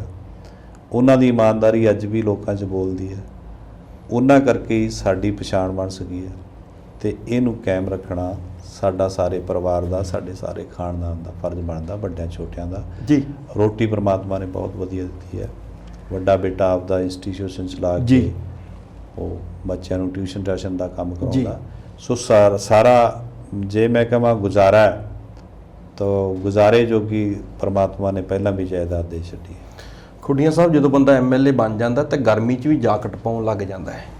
ਤੁਸੀਂ ਅੱਜ ਮੇਰੇ ਨਾਲ ਗੱਲਬਾਤ ਕਰ ਰਹੇ ਹੋ, ਅਸੀਂ ਗਰਮੀ ਦੇ ਮਹੀਨੇ ਵਿੱਚ ਹੀ ਬੈਠੇ ਹਾਂ। ਕਿਤੇ ਇਹ ਤਾਂ ਨਹੀਂ ਹੋਊਗਾ ਵੀ ਆਪਾਂ ਅਗਲੀ ਗਰਮੀ ਮਿਲੀਏ ਤੇ ਤੁਹਾਡੇ ਜਾਕਟ ਪਾਈ ਹੋਊਗੀ ਤੇ ਤੁਸੀਂ ਬਦਲ ਜਾਓਗੇ ਕਿ ਇਸੇ ਤਰੀਕੇ ਨਾਲ ਰਹੋਗੇ? ਜੇ ਤੁਸੀਂ ਮੈਨੂੰ ਯਾਦ ਕਰਾਉਂਦੇ ਮੈਂ ਪਾ ਲਿਆਉਂਦਾ ਵੀ ਐਂ ਲੀਡਰ ਜਿਹਾ ਲੱਗਦਾ ਹੈਗਾ। ਨਹੀਂ, ਤੁਹਾਡਾ ਸਧਾਰਨ ਰਹਿਣਾ ਹੀ ਤੁਹਾਡਾ ਵੱਡਾ ਰਹਿਣਾ ਜੀ। ਦੇਖੋ ਜੀ, ਜਦੋਂ ਮੌਸਮ ਬਦਲਦਾ ਉਦੋਂ ਉਹੋ ਜਿਹਾ ਕੱਪੜਾ ਪਾਉਣਾ ਰਹਿਣਾ। ਕੋਈ ਮੈਂ ਵੀ ਜੈਕਟ ਨੂੰ ਨਹੀਂ ਬਹੁਤੀ ਵੱਡੀ ਗੱਲ ਸਮਝਦਾ ਜਸਵਿੰਦਰ ਜੀ, ਕਿਉਂਕਿ ਇੱਕ ਇਹ ਤਾਂ ਕੱਪੜਾ ਹੈ, ਉਹਦੇ ਉੱਤੋਂ ਦੀ ਹੋਰ ਕਿਸੇ ਨੇ ਪਾ ਲਿਆ। ਪਰ ਹੋਰ ਬਹੁਤ ਗੱਲਾਂ ਹੁੰਦੀਆਂ ਜਿਹੜੀਆਂ ਬਚਾ ਕੇ ਰੱਖਣੀਆਂ ਜੀ, ਕਿਉਂਕਿ ਕੱਪੜੇ ਤਾਂ ਇੱਕ ਤਨ ਤਾਂ ਢਕਣਾ ਹੀ ਆ ਜੀ। ਬਿਲਕੁਲ ਬਿਲਕੁਲ। ਉਹਦੀ ਇੰਨੀ ਕੋਈ ਬਾਹਲੀ ਐਵੇਂ ਆਪਾਂ ਕਿਸੇ ਤੇ ਵੀ ਗੱਲ ਕਰੀਏ ਸੋ ਮੈਂ ਉਹਦੇ ਵਿੱਚ ਨਹੀਂ। ਪਰ ਮੈਂ ਕਹਿੰਦਾ ਵੀ ਜਿਹੜੀਆਂ ਸਾਡੀਆਂ ਜ਼ਿੰਮੇਵਾਰੀਆਂ ਜੀ ਉਹਨੂੰ ਪ੍ਰਮਾਤਮਾ ਮਿਹਰ ਭਰੇ ਹੱਥ ਰੱਖੇ, ਪੂਰੀ ਇਮਾਨਦਾਰੀ ਨਾਲ ਲੋਕਾਂ ਨਾਲ ਲੱਗ ਕੇ ਲੋਕਾਂ ਦੇ ਹੋ ਕੇ ਨਿਭਾ ਦਈਏ ਜੀ। ਆਖਰੀ ਸਵਾਲ ਕਿ ਨਸ਼ੇ ਨੂੰ ਲੈ ਕੇ ਤੁਸੀਂ ਅਕਸਰ ਆਪਣੇ ਚੋਣ ਪ੍ਰਚਾਰ 'ਚ ਕਹਿੰਦੇ ਹੁੰਦੇ ਸੀ ਕਿ ਲੰਬੀ 'ਚ ਨਸ਼ਾ ਨਹੀਂ ਵੜੂਗਾ, ਅਸੀਂ ਹਰਿਆਣਾ ਰਾਜਸਥਾਨ ਦੇ ਬਾਰਡਰ ਸੀਲ ਕਰ ਦਿਆਂਗੇ। 6 ਮਹੀਨਿਆਂ ਵਿੱਚ ਲੰਬੀ ਵਿੱਚ ਨਸ਼ੇ ਨੂੰ ਲੈ ਕੇ ਕਿੰਨਾ ਵੱਡਾ ਫਰਕ ਤੁਸੀਂ ਹੁਣ ਤੱਕ ਪਾਇਆ ਹੈ? ਜਸਵਿੰਦਰ ਜੀ, ਮੈਂ ਇਹ ਗੱਲ ਵੀ ਜਿਹੜੀ ਕਰਦਾ ਰਿਹਾ ਜਾਂ ਪਾਰਟੀ ਕਰਦੀ ਰਹੀ ਹੈ ਉਹ ਗੱਲ ਬਹੁਤ ਵੱਡੀ ਹੈ ਜੀ। ਇਹ ਮੈਂ ਵੀ ਸਮਝਦਾ ਵੀ ਉਹਨੂੰ 100% ਖਤਮ ਨਹੀਂ ਕਰ ਸਕਦੇ। ਬਿਲਕੁਲ। ਪਰ ਸ਼ੁਰੂਆਤ ਜ਼ਰੂਰ ਹੈ। ਜਿਹਨੂੰ ਫੜ ਲਿਆ ਉਹਦੀ ਸਿਫਾਰਿਸ਼ ਨਹੀਂ ਗਈ ਜੀ, ਖਾਸ ਕਰਕੇ ਗੁਰਮੀਤ ਸਿੰਘ ਖੁੱਡੀਆਂ ਜਾਂ ਸਾਡੇ ਪਰਿਵਾਰ ਵੱਲੋਂ ਨਹੀਂ ਗਈ ਜੀ। ਦੂਸਰਾ ਹੈ ਪੁਲਿਸ ਦਾ ਕੰਮ ਜੀ। ਪੁਲਿਸ ਨੂੰ ਵੀ ਫ੍ਰੀ ਹੈਂਡ ਕੀਤਾ ਵੀ ਬਾਈ ਤੁਸੀਂ ਇਸ ਤਰ੍ਹਾਂ, ਜੇ ਸਾਨੂੰ ਕੋਈ ਸੂਹ ਮਿਲਦੀ ਆ, ਕੋਈ ਦੱਸ ਜਾਂਦਾ ਵੀ ਉੱਥੇ ਉਹ ਇਹੋ ਜਿਹਾ ਕੰਮ ਕਰਾਉਂਦੇ ਆ, ਉਹਦਾ ਦੱਸਣ ਦੀ ਵੀ ਪੁਲਿਸ ਨੂੰ ਯਤਨ ਕਰੀਦੇ ਆ ਵੀ ਭਾਈ ਉੱਥੇ ਇਸ ਗੱਲ ਦਾ ਪਤਾ ਕਰੋ। ਫਰਕ ਜ਼ਰੂਰ ਪਿਆ। ਹੌਲੀ ਹੌਲੀ ਜੇ ਲੋਕ ਵੀ ਸਮਝਣ, ਸਾਥ ਦੇਣਗੇ, ਕਿ ਕਈ ਵਾਰੀ ਉਹ ਕਹਿ ਦਿੰਦੇ ਚਿੱਟਾ ਤਾਂ ਬਈ ਬੰਦ ਨਹੀਂ ਹੋਇਆ, ਚਿੱਟਾ ਤਾਂ ਹੋ ਹੀ ਨਹੀਂ ਸਕਦਾ। ਪਰ ਜੇ ਕਹਿ ਦਈਏ ਵੀ ਕੌਣ ਵੇਚਦਾ, ਅਗਲਾ ਮੈਂ ਨਾ ਕਿਉਂ ਲਵਾਂ। ਬਿਲਕੁਲ ਇਸ ਤਰੀਕੇ ਨਾਲ ਹੁੰਦਾ। ਜੇ ਕਿਸੇ ਨੂੰ ਤੁਸੀਂ ਫੜਾਓਗੇ, ਜੇ ਤੁਹਾਡੇ ਕੋਈ ਪੁੱਤ ਮਾਰਨ ਨੂੰ ਫਿਰਦਾ ਹੈਗਾ ਜੀ ਤੇ ਤੁਸੀਂ ਉਹਦਾ ਨਾਂ ਹੀ ਨਹੀਂ ਲੈ ਸਕਦੇ, ਤਾਂ ਕੋਈ ਇਹ ਵੀ ਬਿਲਕੁਲ ਬੁਜ਼ਦਿਲੀ ਦੀ ਗੱਲ ਹੈ ਜੀ। ਸੋ ਇਹਦੇ ਵਾਸਤੇ ਖਾਸ ਕਰਕੇ ਜੇ ਲੋਕ ਆਪ ਸਮਾਜ ਇਹ ਪਰਨ ਕਰੂਗਾ ਨਾ ਵੀ ਅਸੀਂ ਇਸ ਨੂੰ ਨਹੀਂ ਰਹਿਣ ਦੇਣਾ ਜੀ, ਤਾਂ ਫਿਰ ਜ਼ਰੂਰ ਬਹੁਤ ਵੱਡਾ ਜਿਹੜੀ ਸਾਨੂੰ ਲੋੜ ਹੈ ਤੇ ਤਬਦੀਲੀ ਦੀ ਲੋੜ ਹੈ ਇਹਦੇ ਵਿੱਚ ਜੀ। ਕਿਉਂਕਿ ਨਿੱਕੇ ਨਿੱਕੇ ਬੱਚੇ ਇਹਨਾਂ ਵੱਲ ਧੱਤ ਪੈਂਦੀ ਜਾਂਦੀ ਹੈ ਤੇ ਸਾਡਾ ਫਿਊਚਰ ਤਾਂ ਫਿਰ ਖਤਮ ਹੀ ਹੋ ਜਾਣਾ ਹੈ ਜੀ। ਪਹਿਲਾਂ ਹੀ ਇੱਕ ਇੱਕ ਬੱਚੇ ਤੇ ਲੋਕ ਪਰਿਵਾਰਾਂ ਵਿੱਚ ਆਪਾਂ ਸਾਰੇ ਹੋਏ ਖੜੇ ਹਾਂ ਜੀ। ਤੇ ਜੋ ਵੀ ਇਹੋ ਜਿਹੀਆਂ ਗੱਲਾਂ 'ਚ ਕਿਸੇ ਪਾਸੇ ਨੂੰ ਹੋਰ ਤੁਰ ਗਏ ਤਾਂ ਜੀ ਚਿੰਤਾ ਦਾ ਵਿਸ਼ਾ ਹੈ ਜੀ। ਖੁੱਡੀਆਂ ਸਾਹਿਬ, ਤੁਸੀਂ ਵਿਰਾਸਤ ਮੀਡੀਆ ਦੇ ਨਾਲ ਜੁੜੇ, ਆਪਣੇ ਇੰਨੇ ਟਾਈਟ ਸ਼ਡਿਊਲ ਦੇ ਵਿੱਚੋਂ ਜਾਂ ਕਹਿ ਦਈਏ ਕਿ ਵਕਤ ਦੀ ਕਮੀ ਦੇ ਵਿੱਚੋਂ ਵੀ ਸਾਡੇ ਲਈ ਵਕਤ ਕੱਢਿਆ, ਤੁਹਾਡਾ ਬਹੁਤ ਬਹੁਤ ਧੰਨਵਾਦ ਜੀ। ਤੁਹਾਡਾ ਬਹੁਤ ਬਹੁਤ ਧੰਨਵਾਦ ਕਿ ਤੁਸੀਂ ਮੈਨੂੰ ਇਹ ਸਮਾਂ ਦਿੱਤਾ ਔਰ ਲੋਕਾਂ ਤੇ ਆਪਣੀ ਸਾਰਿਆਂ ਦੀ ਗੱਲਬਾਤ ਜਾਣੀ ਹੈ। ਸਾਰਿਆਂ ਦਾ ਬਹੁਤ ਬਹੁਤ ਧੰਨਵਾਦ। ਵਾਹਿਗੁਰੂ ਜੀ ਕਾ ਖਾਲਸਾ, ਵਾਹਿਗੁਰੂ ਜੀ। ਤੁਸੀਂ ਵੇਖ ਰਹੇ ਸੀ ਇੱਕ ਮੁਲਾਕਾਤ ਦੇ ਵਿੱਚ ਇੱਕ ਵੱਡੀ ਸ਼ਖਸੀਅਤ ਦੇ ਨਾਲ ਤੁਹਾਡੀ ਸਾਂਝ ਪਵਾਈ। ਅਗਲੀ ਇੱਕ ਮੁਲਾਕਾਤ ਪ੍ਰੋਗਰਾਮ ਦੇ ਵਿੱਚ ਸਾਡੀ ਕੋਸ਼ਿਸ਼ ਹੋਊਗੀ ਕਿ ਸਾਫ਼ ਸੁਥਰੇ ਅਕਸ਼ ਵਾਲੇ ਇਨਸਾਨ ਤੁਹਾਡੇ ਰੂਬਰੂ ਕਰਦੇ ਰਹੀਏ। ਤਦ ਤੱਕ ਲਈ ਮੈਨੂੰ ਦਿਓ ਇਜਾਜ਼ਤ। ਸਤਿ ਸ਼੍ਰੀ ਅਕਾਲ। ਜਿਉਂਦੇ ਵਸਦੇ ਰਹੋ, ਖੁਸ਼ ਰਹੋ, ਆਬਾਦ ਰਹੋ।